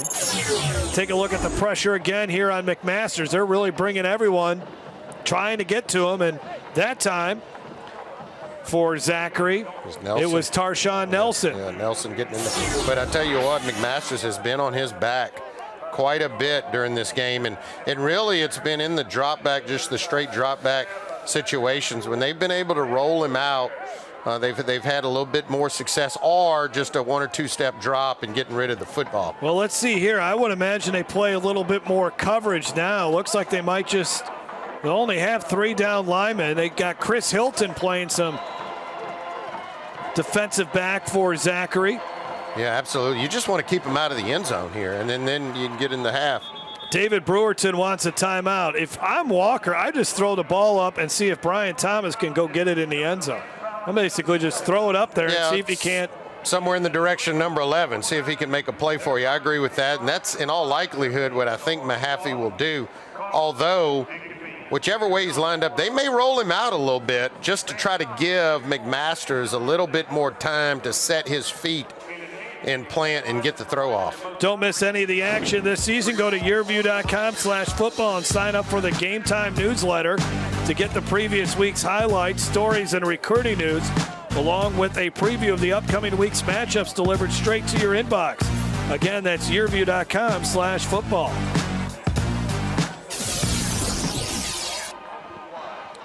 Long conversation for Walker as they discuss what to do with the final 4 seconds of the first half. Well, and the thing about it, I mean, Mahaffey's such an offensive genius. You know, we're sitting here thinking the obvious, just find number 11, roll out and try to throw it up to him. But you never know what's coming from Chad, Coach Mahaffey on that sideline. So you got to be aware. I think you kind of put and that's what Zachary's doing. I'm thinking you kind of put a wall there in front of the end zone. And as long as you keep Walker in the field to play, you're fine. Even if they have another play, you just don't want to get him in the end zone. Charles Robertson is also out there as well, an offensive player playing a little defense. More pressure on McMasters. And again, he is going to be sacked this time. Great pressure by Elijah Hill, and that's how our first half ends. Zachary really got after McMasters on these last 4 plays of the first half. And the Zachary Broncos will take a 1-point lead into their locker room as they look for a district championship over the Walker Wildcats. Kate Adams has David Brewerton will go down to the field. Coach Brewerton, well, that was a great way to end that half, but still, what does your defense need to do, and how do they need to adjust when you've got running backs for Walker like Keandre Brown? I think Keandre Brown's hurting us worse through the air than he is on the ground right now. We got to catch the back coming out the backfield right there. Linebacker's got to be where he needs to be there. I think if we just calm down and get that kind of stuff taken care of, we'll be all right. The one turnover killed us. They got a touchdown off of it. That can't happen. Special teams-wise, I think we're giving up a few too many yards on the kickoff. But we're going to get in there and correct a few of these things. We'll be okay. Well, you guys got a really talented guy in Chris Hilton, but he's only got 1 reception for a touchdown right now. How do you get him more involved? We'll move him around a little bit more in the second half. They're doing some bracket coverage with him right now, and we'll move him around in the formations to get him to more single high coverage. And message to the team at the half. Just keep playing. We're used to playing in big games before. This is nothing new. Just adhere to what the adjustments are going to be and go get it done in the second half. That's it. All right, good luck, Coach. Thanks. Thank you. Guys. Thanks, Kate. Thanks, David Brewerton. This one has been fun from the beginning. Both teams scoring on the opening drive. Keandre Brown has been so tough for the Walker Wildcats tonight. Halftime coming up from Zachary High when we come back. Game Time Halftime is brought to you by Louisiana Farm Bureau Insurance. Ready to serve you with auto, homeowners, life insurance, and more. Real service, real people. Visit Baton Rouge. It's not just the capital city, it's the hub of all things Louisiana. Find out more about all the Red Stick has to offer at visitbatonrouge.com. ITI Technical College, your key to a better life. And by Peak Performance. At Peak Performance Physical Therapy, we treat the athlete and everyone. Stronger, faster, better.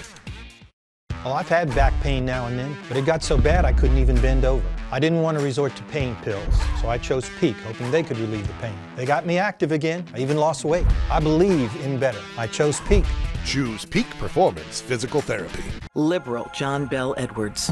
I voted for Secretary Clinton. You could put half of Trump's supporters into what I call the basket of deplorables. Like Hillary, Edwards supports radical policies. Edwards supports illegal immigrants getting taxpayer-funded benefits and opposed President Trump's full immigration plan to secure our borders. John Bell Edwards, too liberal for Louisiana. Vote John Bell Edwards out. Paid for by RTA Right Direction PAC. Hey, Joe Martin here. You've seen our commercials over the years, and you may be wondering, what's in it for me? Well, ITI Technical College has been selected by Forbes magazine as a top 32-year college. But even more than that, the reason we do this is you. Our tagline is for a better life, and we mean that. For you to be able to have the life you've always dreamed about, to do the things for your family you've always dreamed about. And it can begin here, where we are dedicated to your success, because here at ITI, the reason we do it is you. I spent years suffering from knee pain, so I decided to have replacement surgery. My doctor did a great job, and he allowed me to choose Peak for my PT. I should have done this a long time ago. I'm so glad I chose Peak. Choose Peak Performance Physical Therapy. Tonight's Game Time League standings are brought to you by Visit Baton Rouge. It's not just the capital city, it's the hub of all things Louisiana. Find out more about all the Red Stick has to offer at visitbatonrouge.com.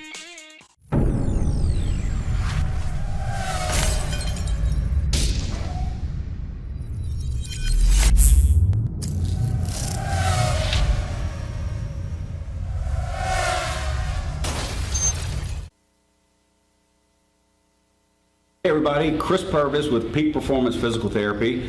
We've been a proud sponsor of the Cox Game of the Week for a long time. What let's talk about today is muscle strains. This time of year we get a lot of questions about injuries to muscles. Normally with a sprain we talk about joints, with a strain we talk about muscles. A muscle pull is basically a muscle strain, and there are varying degrees of what goes on. So from a rehab standpoint, depending on how severe the injury is, that obviously is going to have something to do with how long it takes to get back. So a mild muscle strain usually gets back pretty quickly. More significant obviously takes more time. What we do initially, we need ice. Ice and rest are the best thing for a muscle strain. And then what we do in rehab is gradually start working that muscle into a functional status so that we can get back into whatever activity it might be. If you're having trouble with any kind of a muscle problem, give us a call at Peak Performance and we'll see if we can get you back in your game. You did. Back from the break as Zachary High is leading the Walker Wildcats 21-20. Time now to find out about our Scholar and Teachers of the Week, and for that we send it down to the field and Kate Adams. Thanks, Jeff. Well, I've got two Scholars of the Week from Zachary High School. I've got Jessica Swindeman and Kaylin Ford here with me. I'm going to start over here with Jessica first. Jessica, tell me about some of your favorite classes at Zachary. Two of my favorite classes right now are AP Psychology and AP Physics. Both of my teachers are really great with fueling interesting discussions that go beyond even the lesson plans, and they're preparing me so much for all my college courses that I'll be taking next year, and I'm just really grateful for the opportunities that Zachary gives us to go above and beyond just the regular classes that we would be taking, and the course material is just so interesting. Well, that's awesome, and especially being able to get credit for some of those college courses before you get there. Okay, do you have a favorite memory from Zachary? My favorite memory from Zachary was probably not recently, but last year we competed in the regional mock trial competition, and I won top attorney in the region, and our team just did absolutely fantastic. And it was just so cool to see everybody come together and just do something that we were passionate about with the school behind us for it. Well, congratulations to you on that, and congratulations for being Scholar of the Week. All right, Kaylin Ford, you're also our Scholar of the Week for Zachary High. Tell me about some of your favorite classes over at Zachary. Okay, my favorite classes would have to be English 4DE, and I would have to say AP Calculus. I love Miss Freeman and Mr. Zerby. They do the best that they can every day. They sacrifice their mornings, and they go above and beyond. Well, those are definitely some tough classes that you're interested in. Do you have colleges lined up or any plans yet for after high school? Okay, after high school, I plan on going to Southern University for nursing, and then going back and putting emphasis on neonatal nursing. Wow. Well, that's amazing. Congratulations to both of you ladies for being Scholar of the Week, and thank you to Crown Trophy for providing these plaques for both of these ladies. Back to you guys.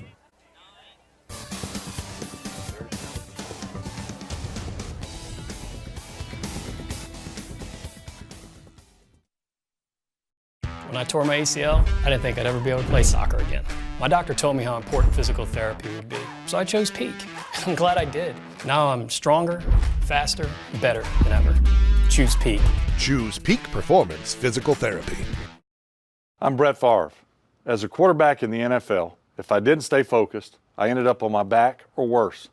Even the smallest distraction could make a good play or offensive drive come to an end. When you're in a car, the smallest distraction could end much more than a drive. It could end someone's life.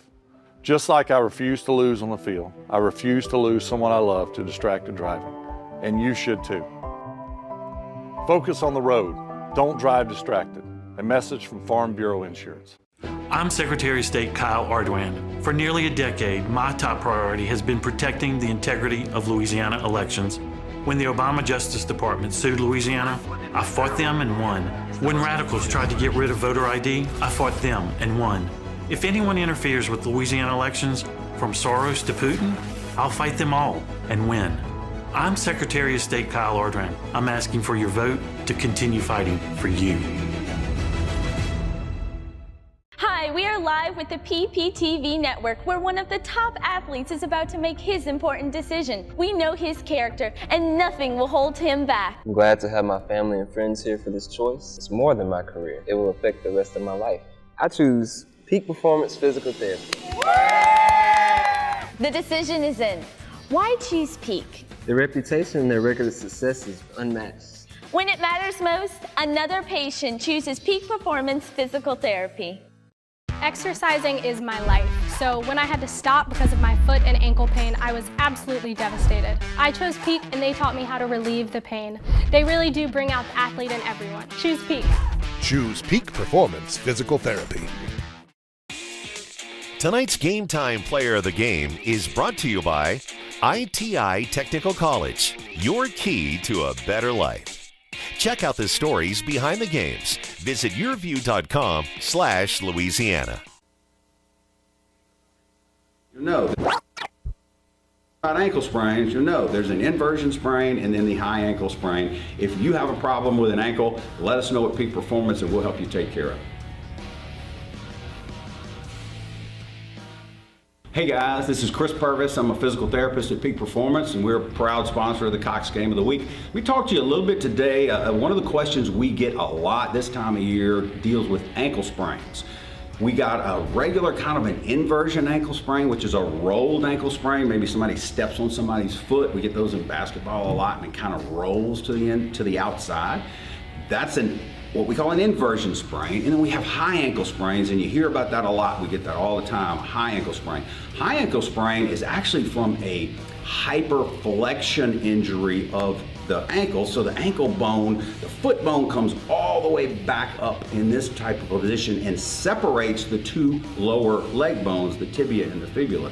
So they're a little bit different mechanism of injury, a little bit different timeline on the rehab. So getting people back Usually the high ankle sprains take a little bit longer. They're a little bit more intense from a rehab standpoint than the other ones, but just kind of depends on the intensity. So when you hear about ankle sprains, you'll know there's an inversion sprain and then the high ankle sprain. If you have a problem with an ankle, let us know at Peak Performance and we'll help you take care of it. High ankle sprains, a big buzzword for tomorrow's game between LSU and Alabama. Let's send it back down to the field. More of our Scholar and Teacher of the Week presentations, and here's Kate Adams. All right, well, I've got a Scholar of the Week.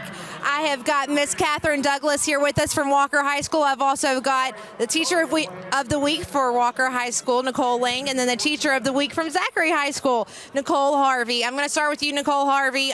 Just talk about working at Zachary and one of your favorite things to do with your students.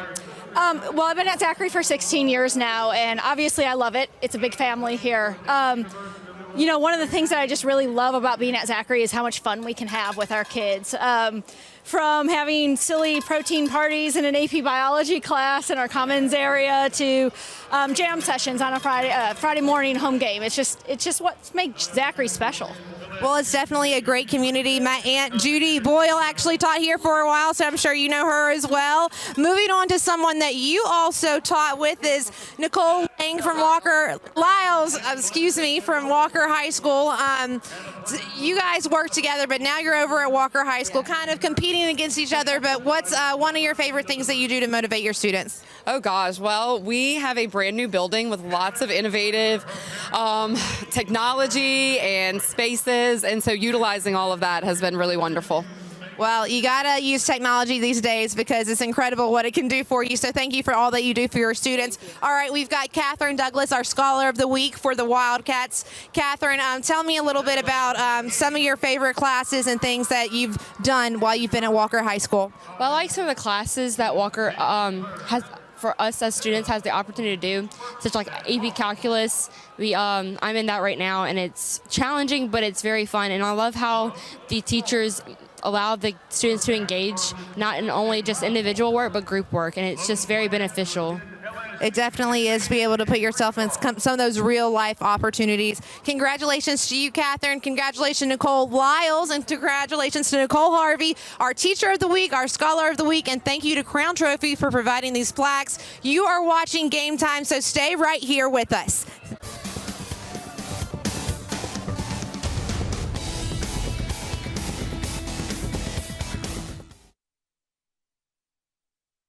Hey, Joe Martin here. You've seen our commercials over the years, and you may be wondering, what's in it for me? Well, ITI Technical College has been selected by Forbes magazine as a top 32-year college.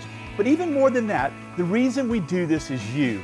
Our tagline is for a better life, and we mean that. For you to be able to have the life you've always dreamed about, to do the things for your family you've always dreamed about. And it can begin here, where we are dedicated to your success, because here at ITI, the reason we do it is you. We're here at Podna's Barbecue, Louisiana's best barbecue. I've got the owner, Gerald Hopper, and you've got mouth-watering, fall-off-the-bone ribs. Well, they're slow cooked, I can tell you that. Perfect for game day. It's our tailgate spread. Half slab of ribs, 2 halves of chicken, and 2 pints of sides with Texas toast and barbecue sauce, all for $24.85. With fast service, dine-in, or takeout, and 2 great locations, Florida Donmore and Sherwood Forest at I-12. Liberal John Bell Edwards. I voted for Secretary Clinton. You could put half of Trump's supporters into what I call the basket of deplorables. Like Hillary, Edwards supports radical policies. Edwards supports illegal immigrants getting taxpayer-funded benefits and opposed President Trump's full immigration plan to secure our borders. John Bell Edwards, too liberal for Louisiana. Vote John Bell Edwards out. Paid for by RTA Right Direction PAC. I'm Brett Favre. As a quarterback in the NFL, if I didn't stay focused, I ended up on my back or worse. Even the smallest distraction could make a good play or offensive drive come to an end. When you're in a car, the smallest distraction could end much more than a drive. It could end someone's life. Just like I refuse to lose on the field, I refuse to lose someone I love to distracted driving. And you should too. Focus on the road. Don't drive distracted. A message from Farm Bureau Insurance. I'm Scott Hebert, agency manager, East Baton Rouge Parish. I live and work in Zachary, Louisiana. I'm married. I have 2 kids. I've been with Farm Bureau for over 15 years. We've been supporting Zachary athletics, Zachary High School for many years. We do the track meet over here in Zachary. We're very involved in Zepto. We also are members of the YMCA, and also, too, we're members of the Charity League. Yeah, I really enjoy sports. I mean, sports teaches kids, teaches people to deal with adversity, builds a lot of character, helps people maybe not to give up, not to quit, builds a team environment. I'm an old high school football coach and baseball coach. I actually coach my daughter's soccer team in Zachary. We've been coaching that team for about 2 or 3 years. I coach my son in T-ball. I love working with people. I like educating people, building relationships with my insureds, helping them, lead them along the way to make the right decisions to protect their families. Customer service and claims is our #1 priority. Being there for people when they really need us the most, that's what real service, real people is. Back on a very cold night tonight in Zachary, the Broncos leading the Walker Wildcats 21-20 at halftime. A blocked extra point is what's separating these two teams. The winner of tonight's ball game will be district champs. And for Zachary, they are used to winning championships. And Coach David Brewerton says, hey, even though it's a district championship and not a state championship, we're all about winning championships. So this game is very important to them and for Walker as well, who wants to show that they are championship worthy. And that was a championship worthy first half. Some big plays offensively, saw some good plays defensively as well, and no surprise that it's a tight game. No, I mean, this is kind of what we expected. Obviously, Zachary with the big turnover, the interception by Keelan Brown, Walker able to convert on that. But by large and far, both of these offenses have played pretty well. They've been able to move the football.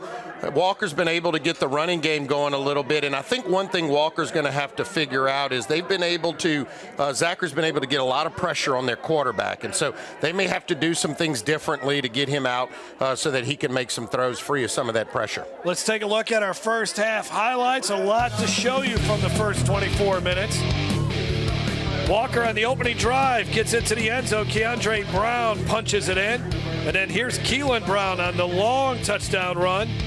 One of the bigger plays offensively for Zachary. What a sweet move there at about the 16-yard line.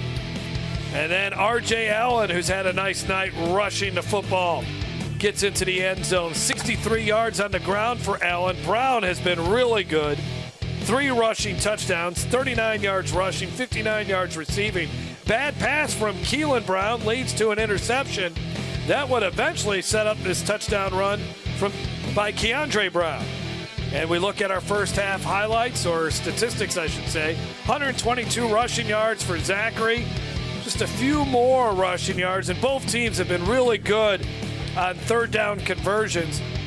Actually, Walker's 2 of 3 on fourth down conversions. So that gives you a sense of how good these teams have been when it comes to keeping drives alive today. So for the Walker Wildcats, they're down by 1. Zachary will get the ball when we come back as far as the start of the second half. What do you expect to see offensively from Zachary? Well, I think you heard Coach Brewerton say it at the half. Just play Zachary football. I think really all of their offense is working. I do think they need to clean up some things defensively. I think Mahaffey is seeing some matchups that he has really liked and has exploited that against this Zachary defense. So, I would look for more of that. And then, of course, whichever team has the fewer turnovers is more likely to win the football game. 1 interception in this game. That's our lone turnover. That was thrown by Keandre Brown. It's senior night for Keandre Brown, one of the more accomplished athletes to ever come through Zachary High. And this was prior to the game, him handing that rose over to his parents. What a bright future for that young man. And anticipate him having a big second half in his final home game, regular season style. When we come back, more coming up. This throbbing neck pain was so bad it moved to my shoulders and was causing severe headaches. Then a friend suggested I choose Peak. 2 weeks later, the pain was completely gone. So glad I chose Peak. Choose Peak Performance Physical Therapy. Hey, Joe Martin here. You've seen our commercials over the years, and you may be wondering, what's in it for me? Well, ITI Technical College has been selected by Forbes magazine as a top 32-year college. But even more than that, the reason we do this is you. Our tagline is for a better life, and we mean that. For you to be able to have the life you've always dreamed about, to do the things for your family you've always dreamed about. And it can begin here, where we are dedicated to your success, because here at ITI, the reason we do it is you. We're here at Podna's Barbecue, Louisiana's best barbecue. I've got the owner, Gerald Hopper, and you've got mouth-watering, fall-off-the-bone ribs. Well, they're slow cooked, I can tell you that. Perfect for game day. It's our tailgate spread. Half slab of ribs, 2 halves of chicken, and 2 pints of sides with Texas toast and barbecue sauce, all for $24.85. With fast service, dine-in or takeout, and 2 great locations, Florida Donmore and Sherwood Forest at I-12. Do you need to say great job, congratulations, or way to go? Crown Trophy on Sherwood Forest Boulevard in Baton Rouge has the trophy, plaque, acrylic, or crystal award you're looking for. Whether it's for your team, business, or church, come to Crown Trophy. We guarantee the highest level of customer service, and there's no charge for rush orders or trophy engraving. We're nationally known and locally owned. Visit us online to view our catalog at www.crowntrophy.com. My shoulder pain got so bad I couldn't lift anything overhead. So I chose Peak Performance, and I can't believe how much better I am now. Peak really does get you back into the game of life. Choose Peak. Choose Peak Performance Physical Therapy. Tonight's Game Time Play of the Game is brought to you by Louisiana Farm Bureau Insurance. Ready to serve you with auto insurance, homeowners insurance, life insurance, and more. Real service, real people. I'm Scott Hebert, agency manager, East Baton Rouge Parish. I live and work in Zachary, Louisiana. I'm married. I have 2 kids. I've been with Farm Bureau for over 15 years. We've been supporting Zachary athletics, Zachary High School for many years. We do the track meet over here in Zachary. We're very involved in Zepto. We also are members of the YMCA, and also, too, we're members of the Charity League. Yeah, I really enjoy sports. I mean, sports teaches kids, teaches people to deal with adversity, builds a lot of character, it helps people maybe not to give up, not to quit, builds a team environment. I'm an old high school football coach and baseball coach. I actually coach my daughter's soccer team in Zachary. We've been coaching that team for about 2 or 3 years. I coach my son in T-ball. I love working with people. I like educating people, building relationships with my insureds, helping them, lead them along the way to make the right decisions to protect their families. Customer service and claims is our #1 priority. Being there for people when they really need us the most, that's what real service, real people is. There's the Z on the helmet. That's what it's all about for Coach David Brewerton and his squad as they look to make another run through the playoffs, win another district championship. Zachary has a long winning streak in district games. 17 in a row they have won in district games. They came into this contest number 5 in the power ratings after really going through some growing pains early on in the season. They lost to East Ascension in a wild game in week 1, 40-31. And then in week 2, they went up to Shreveport and got absolutely dismantled by Deerfield Beach of Florida, 53-0. But came back the next week and beat Brandon High out of Mississippi, 19-17. And that's when Coach Brewerton started noticing some young guys stepping up. And then once they've gotten into district play, they've played some tight games, beating Live Oak by 5, Scotlandville by 8. And here they have a 1-point lead over the Walker Wildcats. Take a look at the schedule that Zachary has played. You mentioned it early on, Jason. Not an easy schedule, but when you start winning state championship games and you start calling around to get your non-district schedule going, you don't get many callbacks. No, you don't. So you got to get a little, do some different things, imaginative with it. And they went up to Shreveport, played Deerfield Beach. Coach Brewerton made a comment to us. He could have gone to LSU, grabbed a couple guys, and added them to the Zachary team, and they still would have gotten blown out. That's just how good that Deerfield Beach team is. And at the number 5 seed, what their hope is to be a top 4 seed, have an opportunity to possibly host through the quarterfinals, and if they have to go on the road, then they'll go on the road. Right now, the number 1 seed in 5A is Acadiana, a team that Zachary has defeated the last couple of years in the postseason. Second half ready to go from Zachary High as you look at Bradley Kane has it teed up. Jeremiah Grimes and Connor Wisham ready to return for the Broncos. A short, high kick, and it goes out of bounds. Not sure if that's what Bradley Kane was trying to do there. Let's take a look at the power rating since we were just talking about it. Again, Acadiana will likely be your number 1 seed in the 5A playoffs. Alexandria, they won last night, so their season is done. Regular season anyways. They're 9-1 with their lone loss to West Monroe. East Ascension, they of course playing Sanoma. They will likely go to 8-2. Hahnville is playing Destrehan. Hahnville should win that game, but rivalry game, you never know. So can Zachary be a top 4 seed? There you see West Monroe's at 6. Sam Houston has scored a bunch of points. How about Slidell? It's been a long time since they've been a factor. Same with Thibodaux. And Walker's in the picture as well. Walker would love to be a top 8 seed, and then that obviously gives you an opportunity to possibly host the first 2 rounds. Zachary comes out throwing, and Brown's pass short hops Chris Hilton on the first play from scrimmage. In the vicinity of coverage for the Walker Wildcats was Kerry Flowers. Yeah, Keelan Brown just a little off there coming out of the half. That is one that he typically completes to his favored wide receiver. God had him open there on the quick slant and just one hopped him. Second down and 10.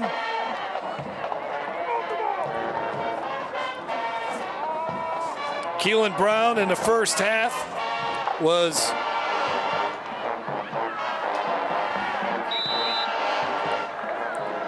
six of 11 for 85 yards, a touchdown and an interception. He also ran for 76 yards. Third down and long coming up here for Zachary.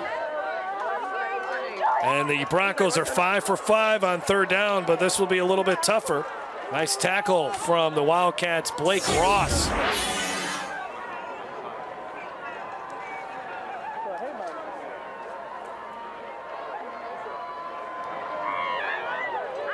Third and 8. Brown looking to his right. Good coverage on Hilton. Now Hilton came open, but the ball was deflected. Roger Brooks got a hand on it. Hilton came free over the middle of the field, and it's a 3-and-out for Zachary after the ball was deflected. I believe number 1 in the middle of your screen, Roger Brooks gets his hands on this thing. He was a little spy out there. Look, Hilton's wide open. Yeah, and he also had Kenson Tate open a lot earlier in that play and just missed him out there and was waiting for Chris Hilton to free up, and linebacker able to get in there and get a hand on it. Prince Johnson's first punt is not a very good one, but it will take a Zachary bounce and roll, and now Zachary picks it up, and that's Brian Thomas. Moves the football into Zachary territory, and the Wildcats will set up shop at the 46-yard line. We were talking about Zachary's schedule coming out of halftime. Let's take a look at Walker's schedule. And same with them. They had some early season growing pains with a new coach. Beat Madison Prep, but lost to Destrehan. Lost to Fontainebleau. The Fontainebleau game, Coach Mahaffey would tell you they just did not play well, but came back the next week to beat Landry Walker. And then once they got into district play, a couple of tight victories over Scotlandville and Central, and then defeated Denham Springs last week. On first down, not much running room at all. Nice job by David Beatley on the tackle. David Beffley, excuse me, and Ashton Freeman also in on the stop. Well, I know not the way Zachary wanted to come out after the half. Came out a little flat, a missed pass there by Keelan Brown, another tipped one, and now Walker set up with good field possession here. McMaster's under pressure again, and he's sacked again. Elijah Hill, a huge loss. And they are really getting some pressure on McMaster's. We started seeing it on the last drive of the first half, and it continues in the second half. Loss of 13. This is where I thought Coach Mahaffey needed to make the one adjustment. I mean, the pressure there really has been there all night, right up the middle, having trouble blocking Selders and Hill and company. And McMaster's just does not have enough time to let those deep routes develop in that straight drop back situation. I really think you got to roll him out and get him on the edge a little bit. Third down and 24. McMaster's screen to Brown. Brown, big-time collision at the 50-yard line. Thank goodness everyone is okay. As Agent Langford really took the worst of that thing, but he bounces back up. I hope this just looked worse than it was, but me. Oh, man. I think he was sliding in there a little bit and on his heels, and hopefully, but God, that was a heck of a collision there.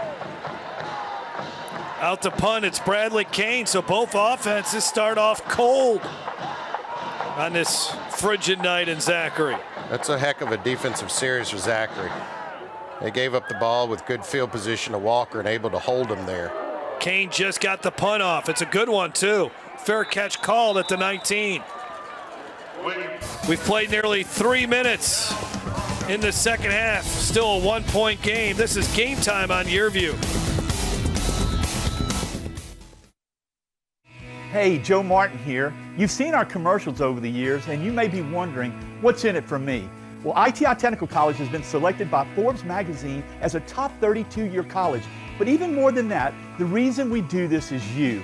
Our tagline is for a better life, and we mean that, for you to be able to have the life you've always dreamed about, to do the things for your family you've always dreamed about. And it can begin here, where we are dedicated to your success, because here at ITI, the reason we do it is you. I'm Brett Favre. As a quarterback in the NFL, if I didn't stay focused, I ended up on my back or worse. Even the smallest distraction could make a good play or offensive drive come to an end. When you're in a car, the smallest distraction could end much more than a drive. It could end someone's life. Just like I refuse to lose on the field, I refuse to lose someone I love to distracted driving. And you should too. Focus on the road. Don't drive distracted. A message from Farm Bureau Insurance. Zachary will start its second drive of the second half from its own 20-yard line after the 29-yard punt, as you look at Keandre Brown trotting back out there.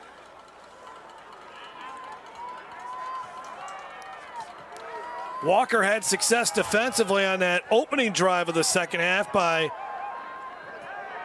keeping Zachary to a minimal gain on first down, and here no gain as Williams has had trouble hanging on to the football tonight. He drops another one. That one wasn't so easy though, as Brown just has not been very crisp here in this football game. No, he's come out this half a little, a little off here. We saw him miss the slant, and this is a ball that you really can't put on Williams. I mean, on these inside screens, you've got to hit him in the chest, and watch where this football is. And the thing about these kind of plays, if he has to go down and get that football, it just takes the whole play out of rhythm. That has to happen crisp in the chest so he can get upfield. Brown was 4 of 6 to start the game. Since then, he's 2 of 8. R.J. Allen has been having a very nice game. Puts his shoulder down and is close to a first down for the Broncos. 63 yards rushing in the first half. And let's see, though, Market should be enough for a first down. They needed to get to the 30. That's exactly where they're at. First down, Zachary, our first down of the second half. Well, Zachary's showing a little misdirection. What they do is they set you up all half, kind of pounding it in one direction, and then, boom, they hit you with a little trap and misdirection, and it's a good run by R.J. Allen.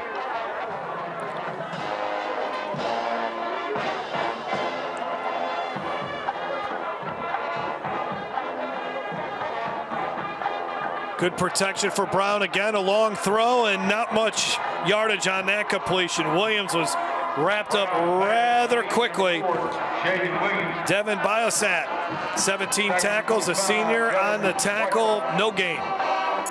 Yeah, good defensive play there by Biosat. But, the thing that I'm noticing here with Keelan Brown is just uncharacteristically just a little unsure of where to go with the football, and you could see him double pumping there. Normally when Keelan and this offense is at its best, it's drop back and bang, the football's out quickly.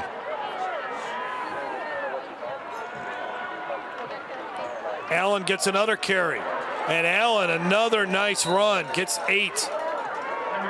Kobe Moncrief, the tackle, brings up 3rd down and 1. Yeah, another well-designed run here. Good read there by by R.J. Allen. Good vision getting to the open field there. So on 5 of 6 on third downs for Zachary. As you look at the numbers for R.J. Allen, came in rushing for only 420 yards, so he might eclipse 100 yards here tonight. Yeah, and I would imagine Brewerton's going to go a lot to the run game if the pass game continues to misfire. And here's some more R.J. Allen running downhill. Stays in bounds. Now he's out in the free to the 25 before he's tossed to the ground. Nice run by R.J. Allen. Moncrief on another tackle, but a big play there offensively for Zachary. And they are now in Walker territory after the 37-yard run from R.J. Allen. Well, you're right. I mean, usually Zachary, the pass game is there. It's not there in the second half. And, a lot of those body blows that Zachary delivers in the first half, then some of this run game begins to open up. And, we talked about Coach Brewerton wanting to run the football, and they have come out and run it successfully here in the second half. Now Allen has 121 yards rushing on 14 carries. 5 seconds on the play clock, and why not keep feeding the R.J. Allen, and look at the move he makes. Wow. Into the end zone. Touchdown, Zachary.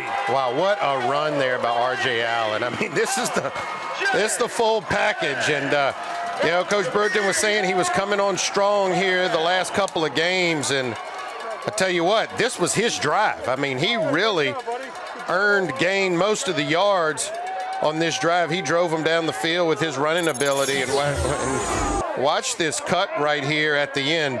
Bang, right there. I mean, you talk about putting the guy on skates, broken ankles, all that, and then the physical ability to break a tackle, get in the end zone.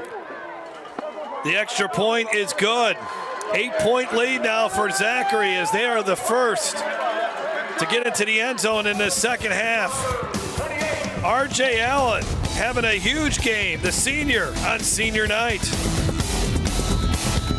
We're here at Podna's Barbecue, Louisiana's best barbecue. I've got the owner, Gerald Hopper, and you've got mouth-watering, fall-off-the-bone ribs. Well, they're slow cooked, I can tell you that. Perfect for game day. It's our tailgate spread. Half slab of ribs, 2 halves of chicken, and 2 pints of sides with Texas toast and barbecue sauce, all for $24.85. With fast service, dine in or take out, and 2 great locations, Florida at Donmore and Sherwood Forest at I-12.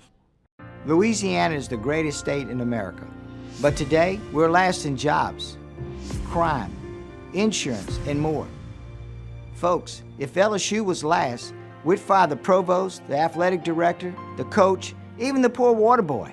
4 more years of a liberal, trial lawyer, tax and spend, career politician governor is not the answer. If we want different, we have to do different. I'm Eddie Risponi.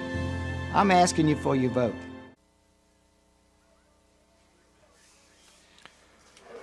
Really good drive, especially from R.J. Allen, who is, can't really see him there. He's got the helmet off, but there's a look at R.J. Allen. 24-yard touchdown run on the ITI technical scoring drive. He had 4 rushes for 80 yards on that drive. He accounted for every yard on that drive. And, look, when your quarterback came out struggling a little bit, what a great weapon to go to. On the squib kick, still another nice return on kickoff. Zachary still hasn't figured that out. And do we have a 15-yard penalty? You got that it. will be tacked on that. Nice return by Peyton Richard. Anytime there's activity that far from the sideline, you start wondering if that flag is going to be drawn there, and it most certainly was. So insult to injury here. You get a great return, and now you may get another 15 yards tacked onto this thing, so they could start this drive in Zachary territory. 36-yard return, 15-yard penalty. This would be the second drive in a row then for Walker where they start in Zachary territory. The Broncos defense did a nice job keeping Walker out of the end zone on the first drive of the second half. Let's take a look at it here. And I think he just rode him too long. Might have a face mask penalty. Yeah, I don't know if they got him there. Defense. We're going to play first down. What number? Yeah, you just got to let up off of him right at that point. You had an opportunity to get your hands off of that runner, and you didn't. Ball will be marked all the way to, well, I'm not sure where they're going to put the ball. They haven't put it down yet. Let's go down to the field and Kate Adams. Well, Jeff, just like you were saying, great field position for Walker, and that's going to make Walker head coach Chad Mahaffey very happy, because I had a chance to catch up with him at the half. Basically asked him what his message to the team was. He said he thinks they're doing pretty well on defense so far, but he really wants to see his offense make more plays, be more physical, and be more aggressive. Back to you guys. And now they got to figure out how to stop R.J. Allen. The running game for Zachary starting to churn out a lot of yards. 1st and 10 at the 41. Walker has to take advantage of this opportunity. Nothing happening, though. Riley Howard was the first defender there on Dimitri Wright, only a gain of 2. Well, 2 things I think Zachary has keyed in on. 1, they're able to get pressure on McMaster when he drops back, and 2, they're taking away this run game. So, I've kind of hinted at it a couple times. I really think you're going to have to take number 8, McMaster, the quarterback, and roll him away from some of this pressure. They had some success with that in the first half. 2nd down and 8. Play action fake. McMaster's under pressure again. Gets hit as he throws. Thomas is there, and nicely done defensively on the deflection. And there's a flag. How about that? It looked bang to me. It looked like Martin's hand got in there right at the end. But look, we'll get a closer look at this thing and see if he actually pulled on that jersey, or sometimes those DBs will grab an arm and you don't see that. But let's see what the referees may have saw to call that. But I tell you what, the initial look was that it was bang. And here on the big Jumbotron, they show the replay, and so the fans... Interference, number 20 on the defense, results in a first down. Well, let's see the replay for ourselves. Let's see, and you see McMaster's just barely able to get that football off. Oh man, I couldn't pick up the left arm there. Let's see if we can pick up the... Goddamn television right now, and that clown is back there. I think that's true. Looked pretty good to me, Jeff. 4 penalties for 55 yards. And now we have a Zachary defender who I think jumped off sides. Man, oh man. First down. Got Ashton Freeman there, 57. A little anxious. Well, that play has definitely got this Bronco fan base back into the game here. They were not pleased with that pass interference call. They're not afraid to show the replay either. No, I mean, look, that's why the boosters put that thing up there. Yeah. Run up the middle and breaking tackles, Dimitri Wright, and he's in the end zone. Touchdown, Walker. 19-yard run. What a turn of events there, and pass interference call and offsides, and then Dimitri Wright, his 8th touchdown of the season. Yeah, you can see here just good zone read blocking there. Good job by Wright breaking tackles, and then once you get to that second wave, there's really nobody there able to walk into the end zone. But again, Jeff, I agree with you. Zachary kind of shot themselves in the foot from the kickoff. They were able to return the kickoff with good field position. On top of that, you got a personal foul, late hit, moved them into Zachary territory, and everything just kind of unraveled from there. They'll go for the extra point here, and it's good. Eventually, they may have to go for 2 to try to tie this game. But for right now, they're fine with being down by just a point. And how about this run from Dimitri Wright? 4.5 speed. Coach Chad Mahaffey says he's like a sledgehammer when he goes through the middle of the line of scrimmage, and that was exactly what he did there, busting through to get into the end zone. Well, coming up on Sunday, it will be the Prep Pairing Show on CST, and you can also check it out on the LHSAA Live app. It will all start from 11 a.m. Myself, Ellen Waddell from WWL Radio, Lee Brakeem from Louisiana Football Magazine will unveil all 9 brackets, and it all gets underway at 11 a.m., so an hour before the Saints take on the Falcons. Check us out at CST and the LHSAA Live app. And playoffs begin next week. It is a little weird, Jason, that we don't know where the select championships will be, but we'll find that out. It adds a little more intrigue, obviously, to the postseason play.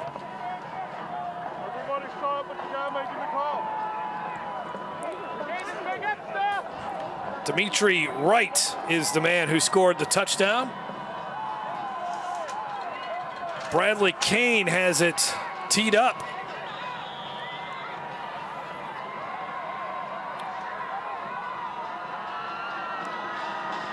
Short, high kick. Last time he kicked it out of bounds. That time will be fielded by Jeremiah Grimes. And Grimes upended at about the 31, 32-yard line. We'll see what kind of adjustments Walker has done defensively, their defensive coordinator, Chris Womack, on how to stop the Zachary ground game that has taken off. We started seeing R.J. Allen get established in the second quarter, and in that third quarter, or this third quarter, on that last drive, he just rushed for 80 yards. And you still have to be careful, but as much as Brewerton wants to run the football and has gotten that going, Keelan Brown will pull this thing out and pop it over the top on you. So you got to make sure you're playing assignment football here for Walker. It's taken time for this Zachary offensive line to gel this season. One senior, Dylan Landry, the center. Keelan Brown will throw. They set up the screen, and it almost was there. Charles Robertson seemed like he was one defender away from really busting that thing for a long run. He was. Tristan Thompson made a great play here. If he gets past this first wave, this ball may go for a touchdown. So that's a great play by number 52, Tristan Thompson, reading that, snuffing it out, and then making a tackle on a skillful wide receiver. Well, it was a screen pass to Chris Hilton in the state championship game, where Chris took it some 70-some yards for the score to beat West Monroe. It was a play just like that almost.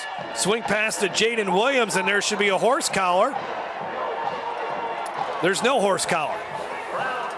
Yeah, and that one I was wondering, did he grab it? We'll get a chance to look here. Did he get him on that outside shoulder pad, or did he really get him from the neck area? And let's see here as Fender closes in. Ooh, nope, I think that's definition of a horse collar. Yep.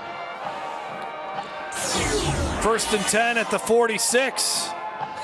David Brewerton again was pointing to the Jumbotron and saying, look what you missed, guys. Yeah, I mean, take a look at it. See, I saw the left hand on the shoulder pad. That would have been fine, but when you get him square in the back of the neck like that and pull down, that's going to be, should have been flagged. Well, now there is a stoppage in play. Snap. Offsides, defense number 77. Result of that is first down. Down to the field and Kate Adams. Jeff, well, the NFHS, the National Federation of High Schools, who put all the rules in place for high school sports, basically this year they implemented a new rule regarding the horse collar. So anytime a player touches, basically where that nameplate area would be on the back of the jersey, grabs that area, that is considered a horse collar. Back to you guys. So was that a horse collar, Kate? I would say that was grabbing it from where the nameplate would be at the 49-yard line. Keelan Brown all day to throw. Going deep. A lot of contact there. Yeah, no flag. How about that? Man, these fans are saying, wait, hold on. This is our home field. I mean, what's up? And they're about to show the replay again on the Jumbotron. And, man, there was definitely some contact there before that ball got there. So, whew. It's getting a little feisty over here on the Broncos side. Here's your look at it, and another underthrown pass, though. It was. There's no question about that. Keelan did not do a good job of getting that ball out there for Chris Hilton, and that had a little to do with it. But I think there was some early contact for sure. Brown, 9 of 18, 100 yards, a touchdown and an interception. Go back to the ground, and Allen brought down a couple yards shy of the first down. Zach LaCour, the former defensive end, 42 tackles on the season, a guy who's really gotten better as the season has gone along. Looks like a linebacker, right? 6'4". Anytime they have that big neck roll in there, you look like a linebacker. 3rd down and 2. Zachary 6 of 7 on 3rd downs.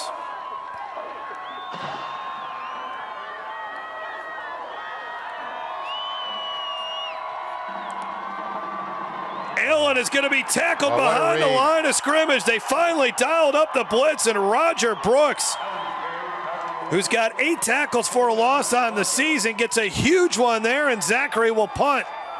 What a read there by Roger Brooks, knowing who was going to end up with the football there. And this is a design call here for Keelan Brown. He can either hand that football off to R.J. Allen, or he can keep that football and try to pick it up. And that time, the Walker Wildcats had him fooled a bit. Out to punt, Prince Johnson has to get the low snap. And Thomas can't handle the punt, now picks it up. Flag flies. Thomas goes down at the 22-yard line. A lot going on that play. Man, this thing has gotten chippy. A lot of flags. It's getting ugly down there. Again, we'll hear from our referee, Paul Berry. That's a 37-yard punt. Johnson averaging 32.5 yards a punt. Holding. Number 11. Holding against the return team Wildcats. 10-yard penalty. We'll play first down. Well, Brian Thomas, the man who returned it, got called for holding. Yeah, I'm not sure how that works out. This week on Yearview's High School Football Recruiting Podcast, Over the Middle, number 1 LSU takes on number 2 Alabama in the biggest game of the season. What also makes the rivalry special is that it also extends to recruiting, where the Tide and Tigers have waged some epic battles. Andrew Bowen of Bama Insider and Rivals.com talks to Jeremy about Nick Saban's success in Louisiana and how Ed Orgeron has brought new fire to the recruiting trail. All that and more on this week's episode of Over the Middle Podcast. Ethan McMasters has been facing a lot of pressure here lately in the last couple of series. And this is where you got to be careful. Anytime you're starting these drives backed up deep in your own territory like this. Well, you will run it with Keandre Brown, and he's going to be stood up by Charles Selders and the rest of that Broncos defense, and kind of pushing and shoving occurring afterwards. 3 yards on the forward progress for Brown.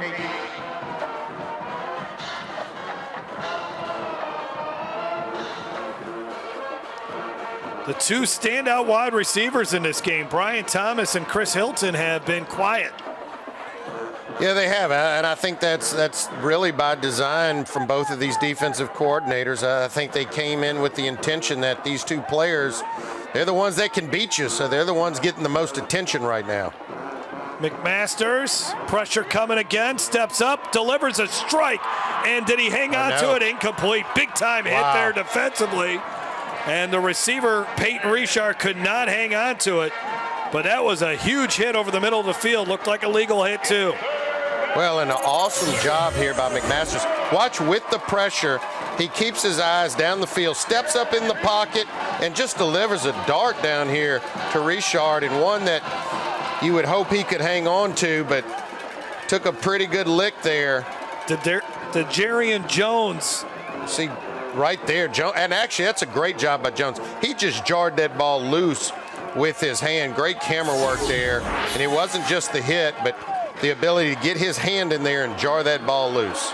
3 seconds on the play clock. Will they have to burn a timeout? Chad Mahaffey, they missed it, does not call the timeout. I think he figured, you know what, let's save our 3 timeouts. We'll just take the 5-yard penalty at this point. Third down. So I was watching Chad on the sidelines, and I think he was telling one of his coaches, don't call it. Let's take the penalty. We need these timeouts possibly at the end of the game. Don't want to burn it on a 3rd and 7, where the chances of you picking up the first down aren't very good. Walker is 4 of 8 on 3rd downs.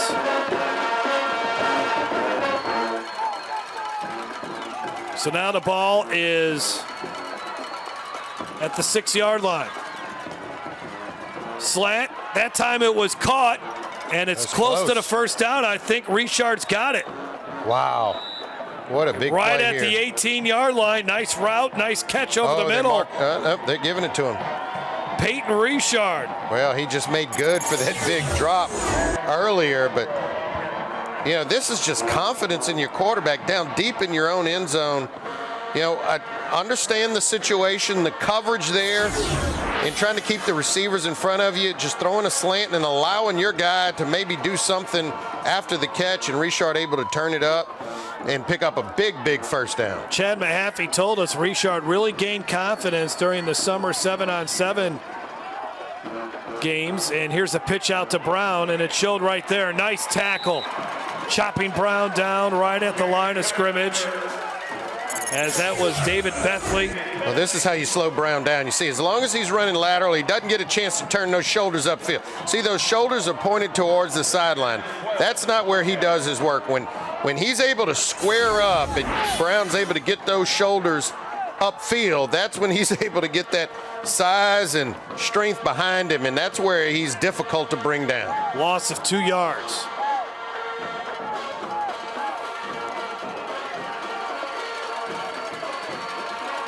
Under a minute to go in the third quarter.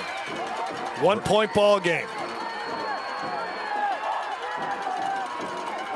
McMasters fires, and it's caught right there on the near sideline. Minimal gain, though, for Kevin Brady. Maybe 2 yards. 3rd and 10. So another 3rd and long for the Walker Wildcats.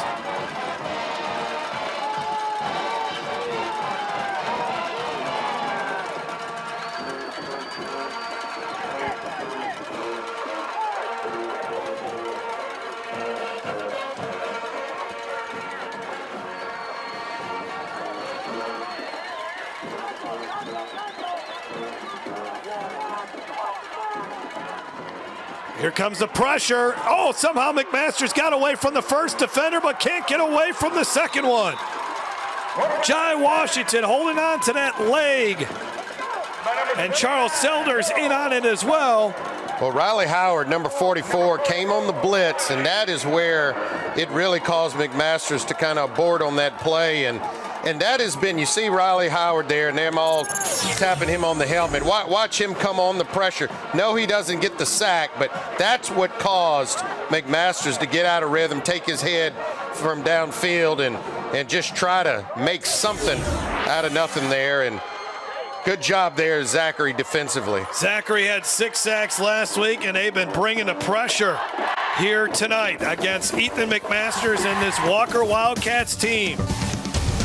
We're 12 minutes away from a division champion being crowned. Well, I've had back pain now and then, but it got so bad I couldn't even bend over. I didn't want to resort to pain pills, so I chose Peak, hoping they could relieve the pain. They got me active again. I even lost weight. I believe in better. I chose Peak. Choose Peak Performance Physical Therapy. I'm Secretary of State Kyle Ardoin. For nearly a decade, my top priority has been protecting the integrity of Louisiana elections. When the Obama Justice Department sued Louisiana, I fought them and won. When radicals tried to get rid of voter ID, I fought them and won. If anyone interferes with Louisiana elections, from Soros to Putin, I'll fight them all and win. I'm Secretary of State Kyle Ardoin. I'm asking for your vote to continue fighting for you. I'm Brett Favre. As a quarterback in the NFL, if I didn't stay focused, I ended up on my back or worse. Even the smallest distraction could make a good play or offensive drive come to an end. When you're in a car, the smallest distraction could end much more than a drive. It could end someone's life. Just like I refuse to lose on the field, I refuse to lose someone I love to distracted driving. And you should too. Focus on the road. Don't drive distracted. A message from Farm Bureau Insurance. I spent years suffering from knee pain, so I decided to have replacement surgery. My doctor did a great job, and he allowed me to choose Peak for my PT. I should have done this a long time ago. I'm so glad I chose Peak. Choose Peak Performance Physical Therapy. For 98, he's the Rover. One more quarter left of the regular season. Zachary leading Walker 28-27. Jeff Palermo, Jason DeQuire, Kate Adams down on the sidelines as we are at the home of the Zachary Broncos, the two-time defending champs in 5A. Looks like Zachary is coming after this punt. Bradley Kane's got to get rid of it, and he just popped it up in the air. And it does take a nice Walker bounce and roll, and it's going to be down inside the 49-yard line. Nice job by Bradley Kane. Yeah, just getting the punt off. I mean, he was under duress there, and the main thing is just get it off. And fortunate it came out of there such that it was kicked away, so you couldn't even really get a return there. But Zachary, again, set up with great field position. Game Time on YourView thanks Louisiana Lift for their support of this telecast, specializing in customer service on equipment, rentals, parts, and training. Louisiana Lift has been serving customers since 1980. You can check them out online at lalift.com or call their Baton Rouge office 753-5700. Louisiana Lift, they're always on call. R.J. Allen, not much running room.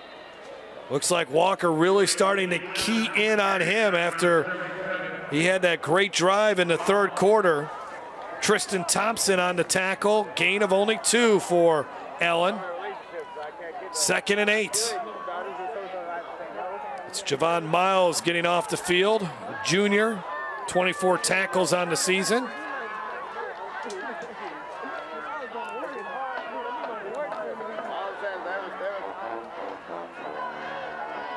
Hilton is the wide receiver to the near side. Brown looks opposite of him. The completion, shy of the first down by a couple of yards, is the receiver. And for Zachary, that was Jalen Creer on the catch. 3rd down and 2. David Brewerton looking for his offense to keep moving the chains here. His team is up by 1. Zachary averaging 29 points a game. Brown on a design run, turns upfield, has the first down to the 37. Yeah, that's just so tough to defend. I mean, when he gets you out on the edge there, you know, really has the freedom there to turn it up when he wants. If Zachary wins this game, you can credit what they've done on 3rd down tonight. They are 7 of 9 on 3rd down conversions. Well, and a big part of that is being in 3rd and short and 3rd and manageable situations. And you can just, you know, number 15 there can keep the football, and he can do a lot of things with it on 3rd and 2. Well, they've had a lot of success on 1st down today. That's also really helped them out. Brown looking to his left, now throwing deep. A lot of good tight coverage there. Nowhere to really complete that pass. That was tough. Nicely defended by Kobe Moncrief. And again, they were trying to get the ball to Creer. Yeah, that was great defense. I mean, that was blanket coverage there. Nowhere for Keelan Brown to even get this football in there, and that's just textbook coverage and forcing the defender out of bounds. Nowhere to put that football.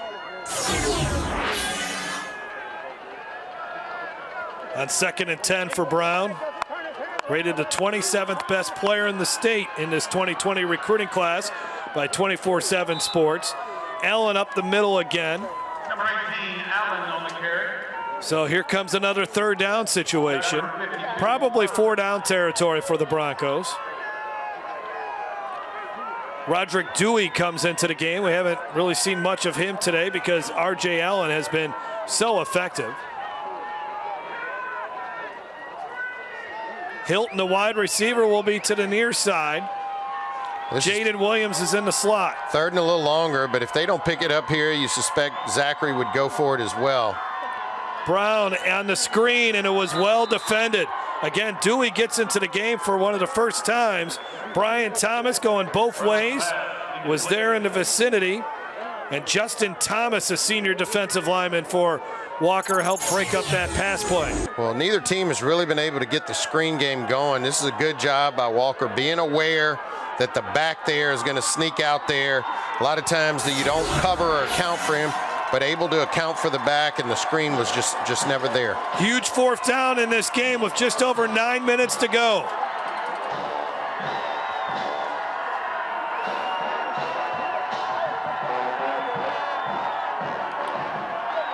Brown, plenty of time again, zips one complete, 1st down. Nicely done. Despite good coverage by Moncrief, it was caught by Creer, was getting some playing time in this 4th quarter. Well, this is a great job by Creer. One, he ran the route long enough. He made sure he ran the route beyond the sticks, and Keelan Brown knew he had to stick that ball in there, and Creer realizing he's going to get hit as soon as he caught that football. A good job of hanging on to the football there by Creer. Another thing that has gone Zachary's way tonight is the fact that they have given Brown a lot of time to throw. Meanwhile, McMasters, the Walker quarterback, has been under duress. Brown will run it, and Brown gets taken down at the 21-yard line. Aubrey Womack, first time we mentioned his name tonight. The safety gets in on the tackle there. 46 tackles on the season. 5 interceptions, a guy that's always around the ball. His dad, defensive coordinator Chris Womack, he's a transfer from Lakeshore High School. And he made a big tackle last week on 4th and goal, but he's been relatively quiet tonight, but a bunch of tackles on the season this year. 2nd down and 5. Here's Allen straight ahead. Another first down for the Broncos as they got that ground game going again. And it'll put the football at the 13.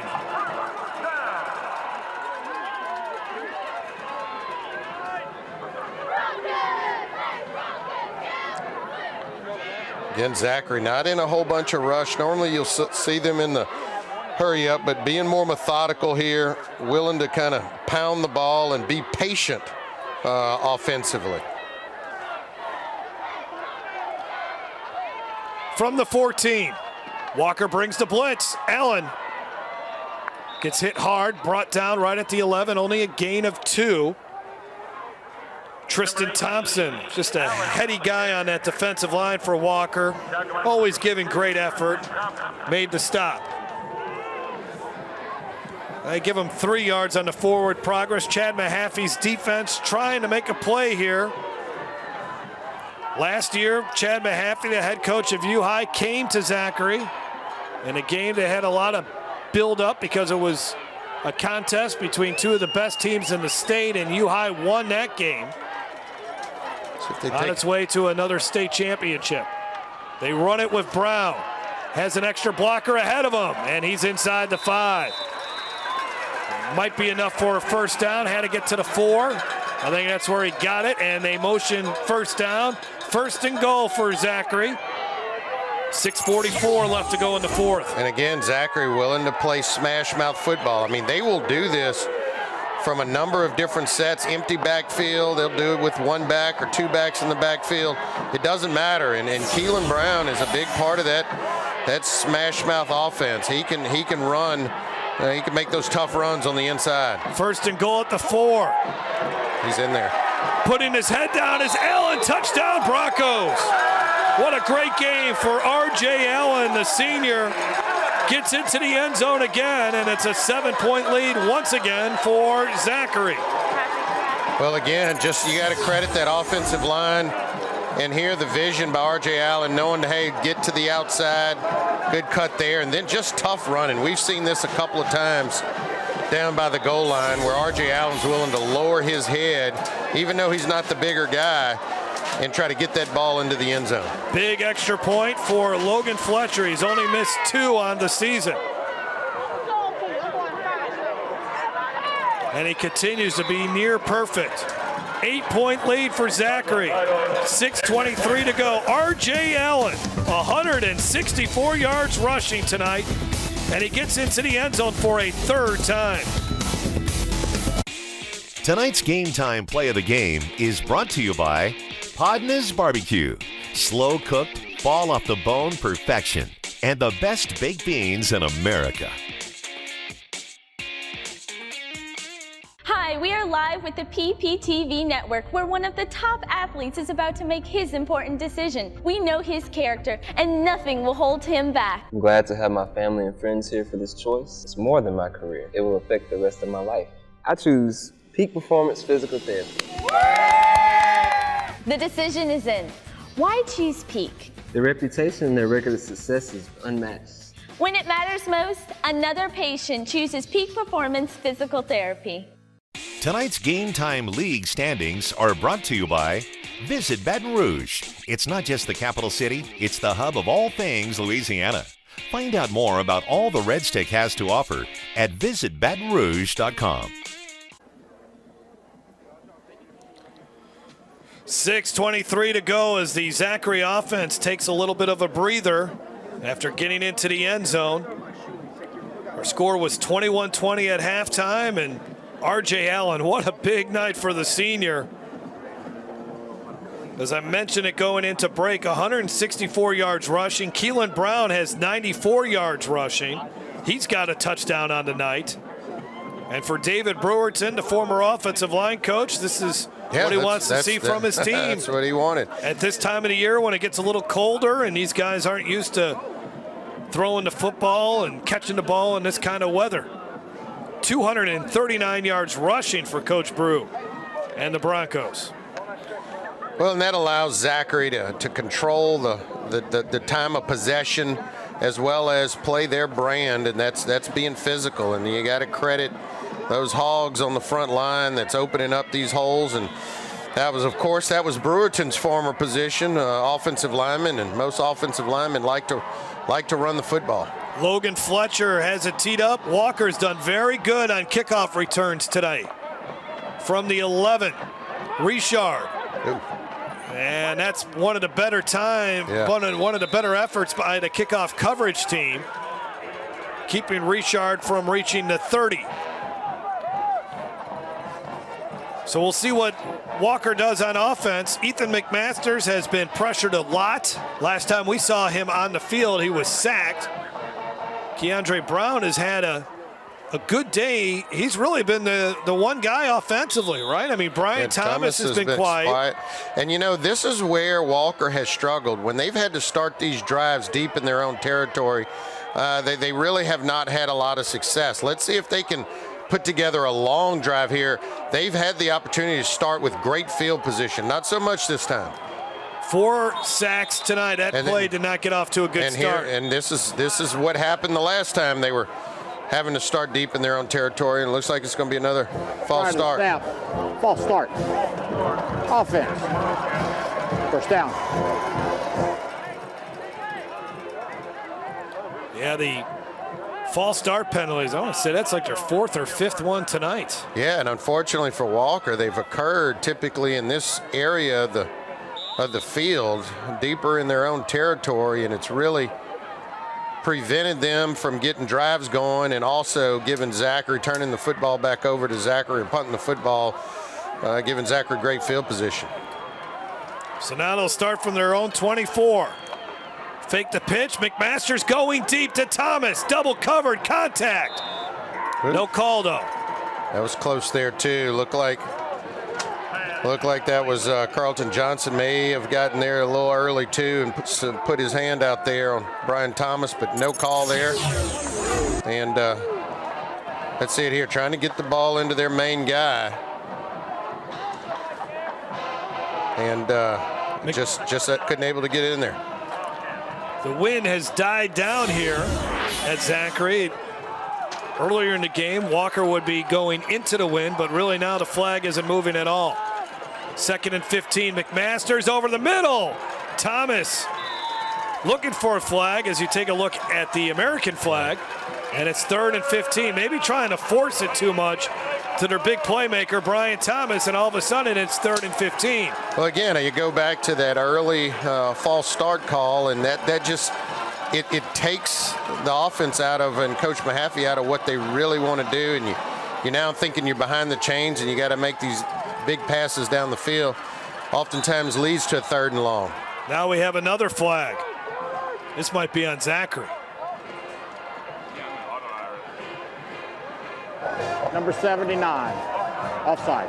Now the senior Charles Selders making a mistake there on the offsides penalty, so that makes it a little bit easier for Walker, who's 5 of 10 on 3rd downs. McMasters, remember, he completed his first 8 passes since then. He's 2 of 10. He's thrown for 151 yards on the night. More pressure, the screen to Brown. Could Brown get the first down? No, he can't. He stopped 3 yards shy. Well, if you're Chad Mahaffey, do you think about it here and go for it on 4th down? I know it's tempting. Boy, this is tough. I'm probably punting the football, Jeff. Man, and you're a gambler too, Jason. I know, but when it comes to the 4th down calls. If you don't convert right here, I mean, the game could be over. Well, if you punt it away, you might not get the ball back either. But I think those chances are a little higher. Yeah. I like this call. And maybe they're just trying to draw him off sides. Let's see. 9 seconds on the play clock. This could be the ball game right here. They're going for it, obviously. Brown doesn't get there. Oh, he gets a fortunate spot. It's close, though, but it's, oh, man. No, that spot's not going to give it to him. No, the spot on the far side looked like he was going to give it to him. It's close. They'll probably, nope, first down, Zachary. Yeah. The Broncos defense comes up with the big play. Mahaffey is wondering about the spot, but I think that was a good spot.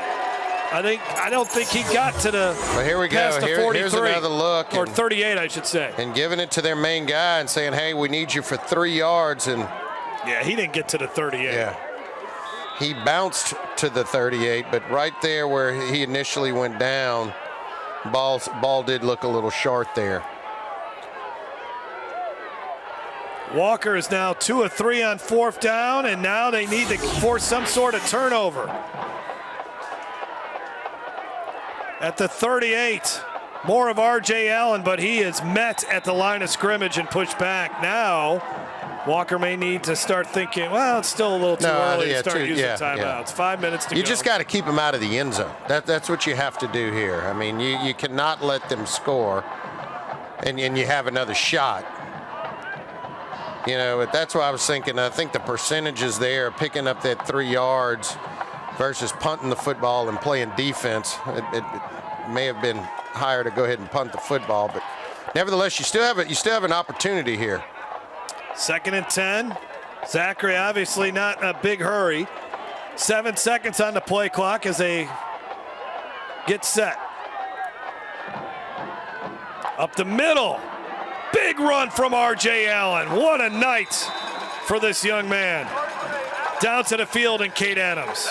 Well, earlier that huge defensive play by the Broncos. Basically, I heard defensive coordinator for the Broncos telling his players, this is the 4th quarter. This is where we make our big plays, and this is where we can end the game right here, guys.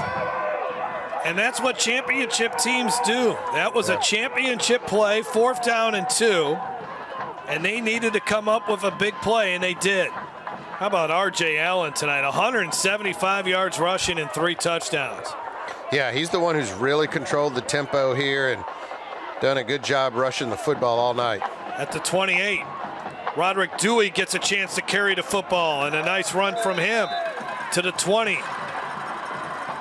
Now, Zachary Logan Fletcher has made 5 field goals this season, so if they get bogged down inside the red zone, they'll feel confident that Fletcher could put it through the uprights and give Zachary a 2-possession lead. Yeah, I'm sure they'd rather get this thing a little bit closer before running him out there. First-year kicker got him off of the soccer team, and as you mentioned, it's going 5 for 6 for field goals, but I know they'd like to get this ball a lot closer to the end zone. 2nd and 2. Good run by Dewey. Ran away from the penetration into the backfield. Another first down. Broncos continue to just pile up the yardage on the ground. 260-plus yards for Zachary running the football, and Walker only 53 yards rushing, Jason. And we may have a timeout here, or Chad Mahaffey is pointing to the clock again, wondering why the clock is running. We'll take a break. 2:48 to go. Zachary Broncos on the verge of winning another district championship. When I tore my ACL, I didn't think I'd ever be able to play soccer again. My doctor told me how important physical therapy would be, so I chose Peak. I'm glad I did. Now I'm stronger, faster, better than ever. Choose Peak. Choose Peak Performance Physical Therapy. Liberal John Bell Edwards. I voted for Secretary Clinton. You could put half of Trump's supporters into what I call the basket of deplorables. Like Hillary, Edwards supports radical policies. Edwards supports illegal immigrants getting taxpayer-funded benefits and opposed President Trump's full immigration plan to secure our borders. John Bell Edwards, too liberal for Louisiana. Vote John Bell Edwards out. Paid for by RTA Right Direction PAC. Exercising is my life, so when I had to stop because of my foot and ankle pain, I was absolutely devastated. I chose Peak and they taught me how to relieve the pain. They really do bring out the athlete in everyone. Choose Peak. Choose Peak Performance Physical Therapy. Tonight's Game Time Play of the Game is brought to you by Louisiana Farm Bureau Insurance. Ready to serve you with auto insurance, homeowners insurance, life insurance, and more. Real service, real people.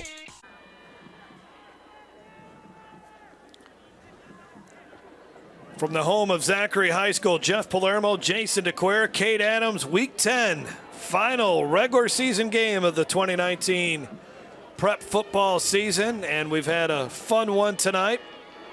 Zachary getting close to putting this one away. 1st and 10 at the 14.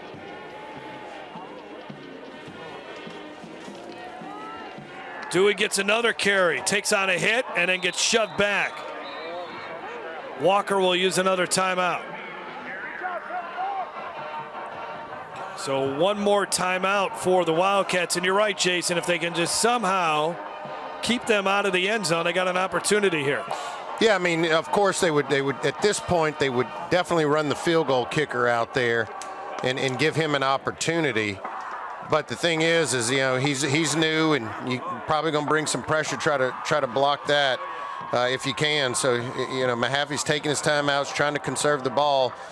I do think he'll get the ball back. The question is will it be the same score?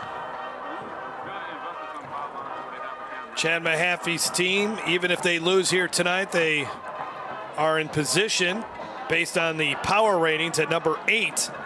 They are in position to host a first-round playoff game for the 3rd time in 4 years. I'll tell you one thing that Chad Mahaffey will bring to this Walker team, because I would imagine he's going to be here for a while, is some consistency. Man, has it been a revolving door when it comes to the head coaches that have come in and out of Walker High. Well, and I think that's why they were interested in Coach Mahaffey. He just puts a good team around him and really knows how to build a program. Brown on the run, 2nd and long, puts his head down, gets as much as he can to the 9, sets up 3rd down, and now Walker will use its final timeout. Let's take a look at our play of the game from this one.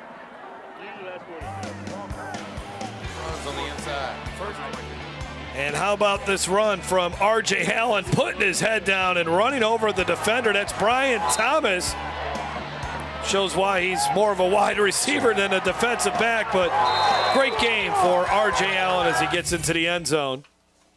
And they may be asking R.J. Allen here to pick up some tough yards. 3rd down and 5 at the 9, but Allen has been on the sidelines here for much of this drive. Hopefully he's okay.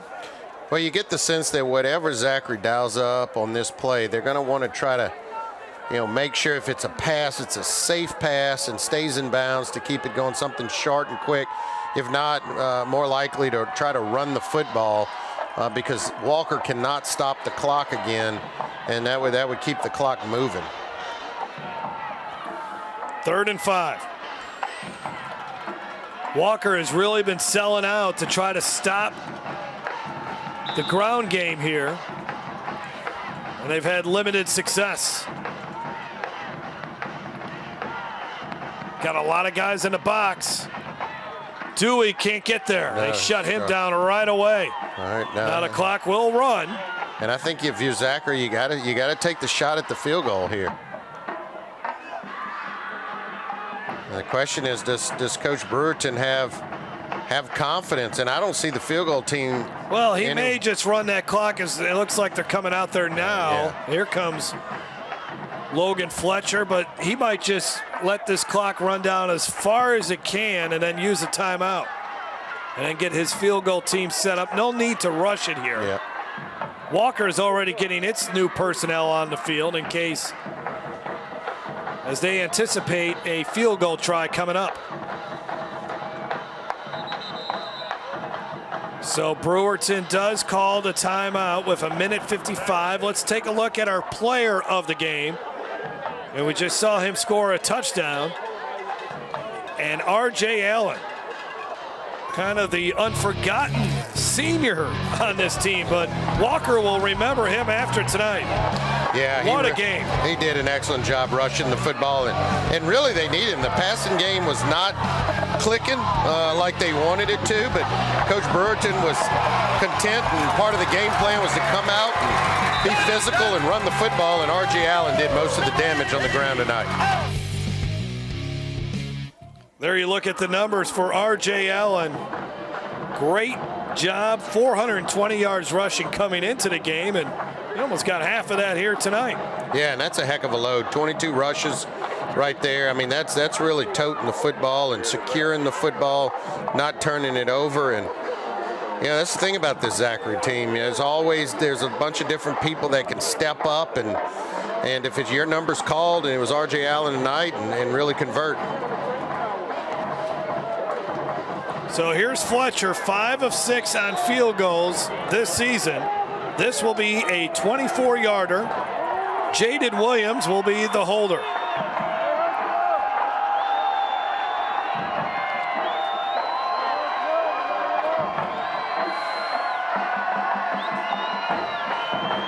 Blocked. Got to go get it. Jaden Williams falls on it. Unbelievable. Walker has life. That's what they need, to keep him out of the end zone and then take a chance at blocking the field goal. How quick was Brian Thomas on the edge there? Yep. He almost got back there quicker than the snap. And they didn't have a chance. And he's long and rangy and obviously able to clearly get to that attempt. So here we go. District championship on the line. Look at how fast he gets back there. Yeah, nobody touched him. That wing guy has got to get a hand out there. And what you got to do is try to push him to the outside, and just not able to get any contact on him. McMasters winds up, throws, long pass. Did he catch it? No, incomplete. Good effort by Peyton Richard. But McMasters, who got off to such a really good start, I think the pressure has got him doing some happy feet stuff out there. And even on that pass, he was throwing off his back foot. He's got to stand in there strong. The senior right now, this is his time.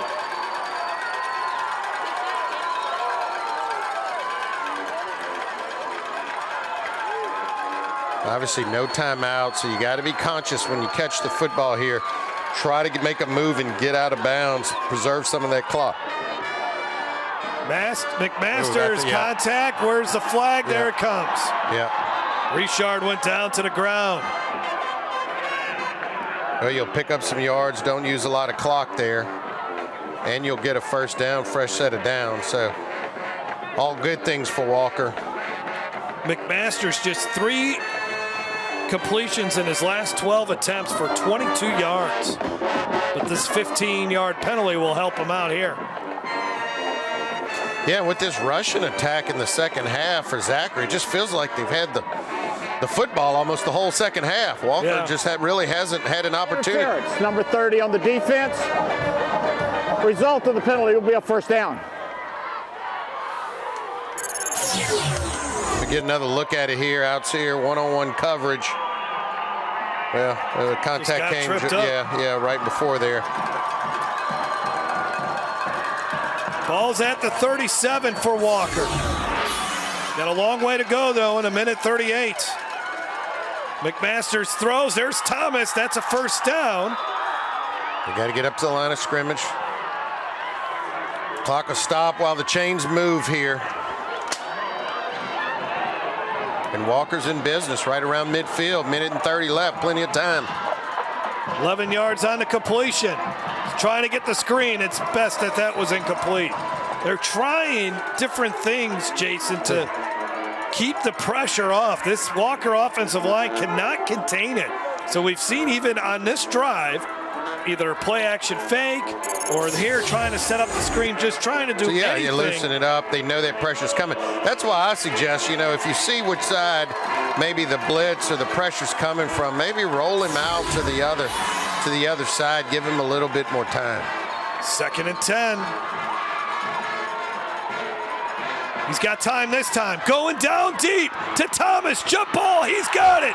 Inside the 20. Well, you keep guys like Brian Thomas contained all game, and then the last drive where you really can't have him make any big catches, there he is. He shows up. That's why those guys are gamers. That's why he's one of the top recruits, and you can essentially just throw it up, and he went and high-pointed that football and made a big play for his team. 35 yards.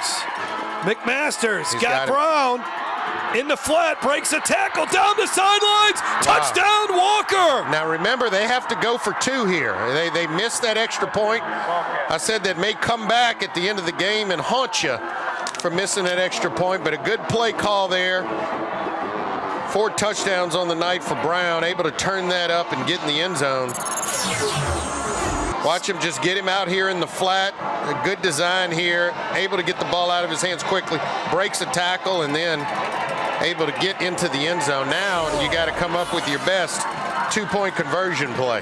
How about the 2 throws there by McMaster's, going down deep. Then the nice job to sell it there to get the pass out in the flat. The only thing here is if they score the 2-point conversion, you almost wonder if they scored too quick. I mean, you leave Zachary another 57 seconds, but first things first, you have to convert here, or essentially the game is over. You don't have any more timeouts. I mean, you can try an onside kick, it'd still be tough, but you got to convert here. Look at the bunch formation. Watch number 11. Does he get the football? They're looking in his vicinity. He's wide open. They knock it down. What a great defensive play. He had him. He had to throw that football up a little bit higher. DeJarian Jones swats it away to preserve a 2-point lead for the Broncos. Yeah, just is a good play by Jones. But McMaster just has to recognize he's there and throw that football up higher. He throws it to the corner of the end zone, Jason. That's an easy 2 points. We'll get a better look here. It was from the far side of the field from us. But you can see he has pressure, though. There's pressure on him. That wasn't an easy throw. There was, again, more pressure on McMaster's. And when you look at that replay, you can see why he underthrows it. I mean, he's got to get rid of this ball. Charles Selders is all over him right away. So great job by the Broncos defense, Selders, and then Jones, and now a big onside kick coming up to try to give Walker another opportunity at it. It's a cold night. That turf's a little slick.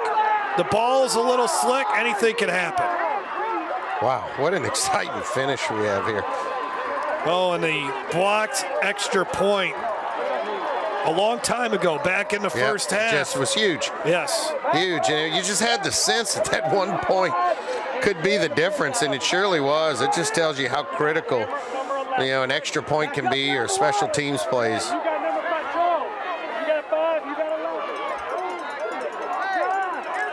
Now here, what I see often is the kicking team will sometimes be offside, so you really got to time this thing up. That's a good one. That's a good one. And it was in the hands of the Walker player. Couldn't hang on to it. Well, man, Kerry Flowers had his hands on it, but he couldn't field it. And Zachary is going to win another district championship. Boy, that was a well-kicked onside kick. When you get those quick, choppy bounces like that, those are the hardest ones to field. And I'll tell you what, Walker did everything right. Got a great kick. Everybody stayed on sides, and look, 12 right there has a chance to just grab that football. Kerry Flowers, he'll be thinking about that all night. Man, oh man. And it was Jalen Creer, who's really had a nice fourth quarter. Got on top of it. Victory formation for Keelan Brown and the Zachary Broncos, who will take a nice winning streak into postseason play. And for Walker, a learning experience as they continue to try to build that championship culture. I think they learned a lot about themselves. The Broncos will improve to 7-2. They could be a top 4 seed in the Class 5A playoffs. Again, join us at 11 a.m. on CST or the LHSAA Live app. 2 Catholic high grads will shake hands here at the middle of the field. And what a ball game to finish out the 2019 regular season. Congratulations to both of these teams. This is going to be a fun rivalry as the years go on, especially if David Brewerton and Chad Mahaffey stay at these respective schools. Broncos winners tonight. We'll take a break. More coming up on Game Time.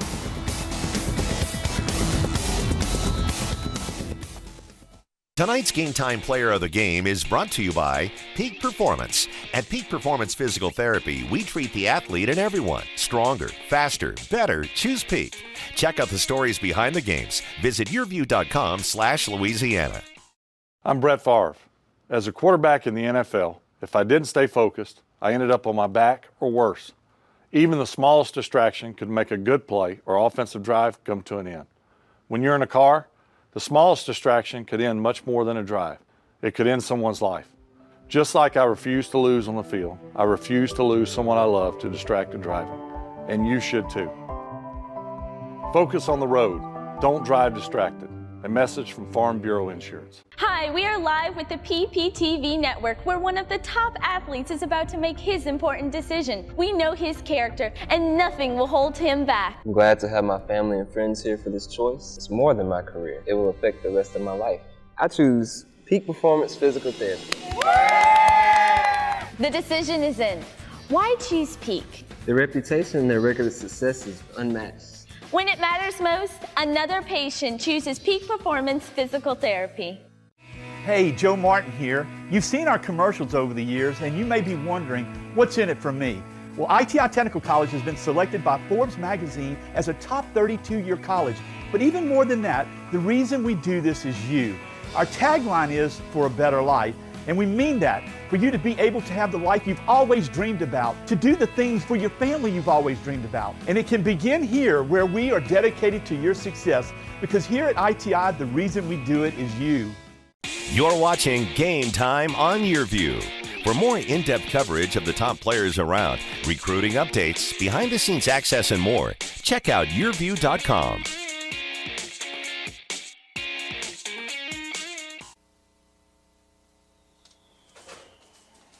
35-33, Zachary defeats Walker in a thrilling game to finish out the regular season. The Broncos are district champs again. Let's send it down to the field. R.J. Allen has one of the stars, or Kate Adams has one of the stars in this game. R.J. Allen. That's right, Jeff. I do have one of the stars of the game, R.J. Allen. What an incredible performance by you tonight. Over 160 yards, 3 touchdowns. I mean, what was working for you? I mean, I just got to give it up to the O-line, really. I mean, they did their thing as always, and that's basically it, the O-line. Well, you've been a 3-year starter at Zachary, a 2-time state champion. You got another chance to maybe get another state championship this year. What does you and your team need to continue to do to get there? Physicality, that's it. All right, so out of all the touchdowns tonight, do you have a touchdown dance you can show me? I don't dance. I don't have no dances. Well, I saw some dancing on the sideline, so I don't know about that. But look, congratulations on the win tonight, and good luck in the playoffs. Thanks so much, RJ. Thank you. Guys. Great game for R.J. Allen and the Zachary Broncos, facing a really good Walker team who came in and scored on the opening drive of the night. And you knew from that point, Jason, that this was going to be a ball game, and it truly was. Yeah, and Coach Brewerton said, look, we want to come out, be physical, run the football, and they got that done with R.J. Allen. And really what separated or the difference in this game is Zachary, with their experience, able to make 1 or 2 more plays than Walker was able to make. And we saw that right there at the end where they had a chance to recover the onside kick and just couldn't make the play. And that's really the difference in the ball game. Let's look at our highlights. A lot of exciting plays from this regular season finale. And I was telling you that Zachary gave up an opening touchdown on the opening drive of the night, but then the Broncos come right back. Keelan Brown, who ended up rushing for 94 yards, throwing for 106 yards, scored on that. Here is R.J. Allen, the first of his 3 touchdowns as he dives over the goal line and flexes for us. Keandre Brown had a big game for Walker. He got into the end zone 3 times. Here's an interception thrown by Keelan Brown, picked off by Kobe Moncrief. And then Brown punching it in here for Walker. There was a missed extra point, so at halftime, the score was 21-20. How about that move by R.J. Allen? Had the defender on skates as he gets into the end zone. But the other running back, Dimitri Wright for Walker, gets into the end zone. We move to the fourth quarter. Here's R.J. Allen again, being that physical back as he runs over Brian Thomas. Then the two-point conversion here, knocked down. If they convert on that, Walker ties the football game with 53 seconds left. Instead, DeJarian Jones swats it out of there to preserve a 35-33 victory. Zachary over the Walker Wildcats. Great football game. Really, this game comes down to, Jason, what Zachary did on the ground. 274 rushing yards to Walker's 54. Yeah, I mean, that's where they were dominant. They controlled the line of scrimmage, and they also controlled the time of possession and just were able to make a play or two more than Walker. And really, that's a difference in a very exciting football game. So that does it for the regular season. Now the fun part, the playoffs. We'll be with you next Friday somewhere in the great state of Louisiana. Want to thank everyone involved in the broadcast. Eric Coleman, the executive producer for Game Time on Yearview, Louisiana. Our director, Walter Volpatti. Our producer, Kim Giat. The great crew here braving these cold temperatures at Zachary High School. For Kate Adams, Jason DeClaire, Tommy Cooper, our statistician, I'm Jeff Lermo. Thanks for watching High School Sports.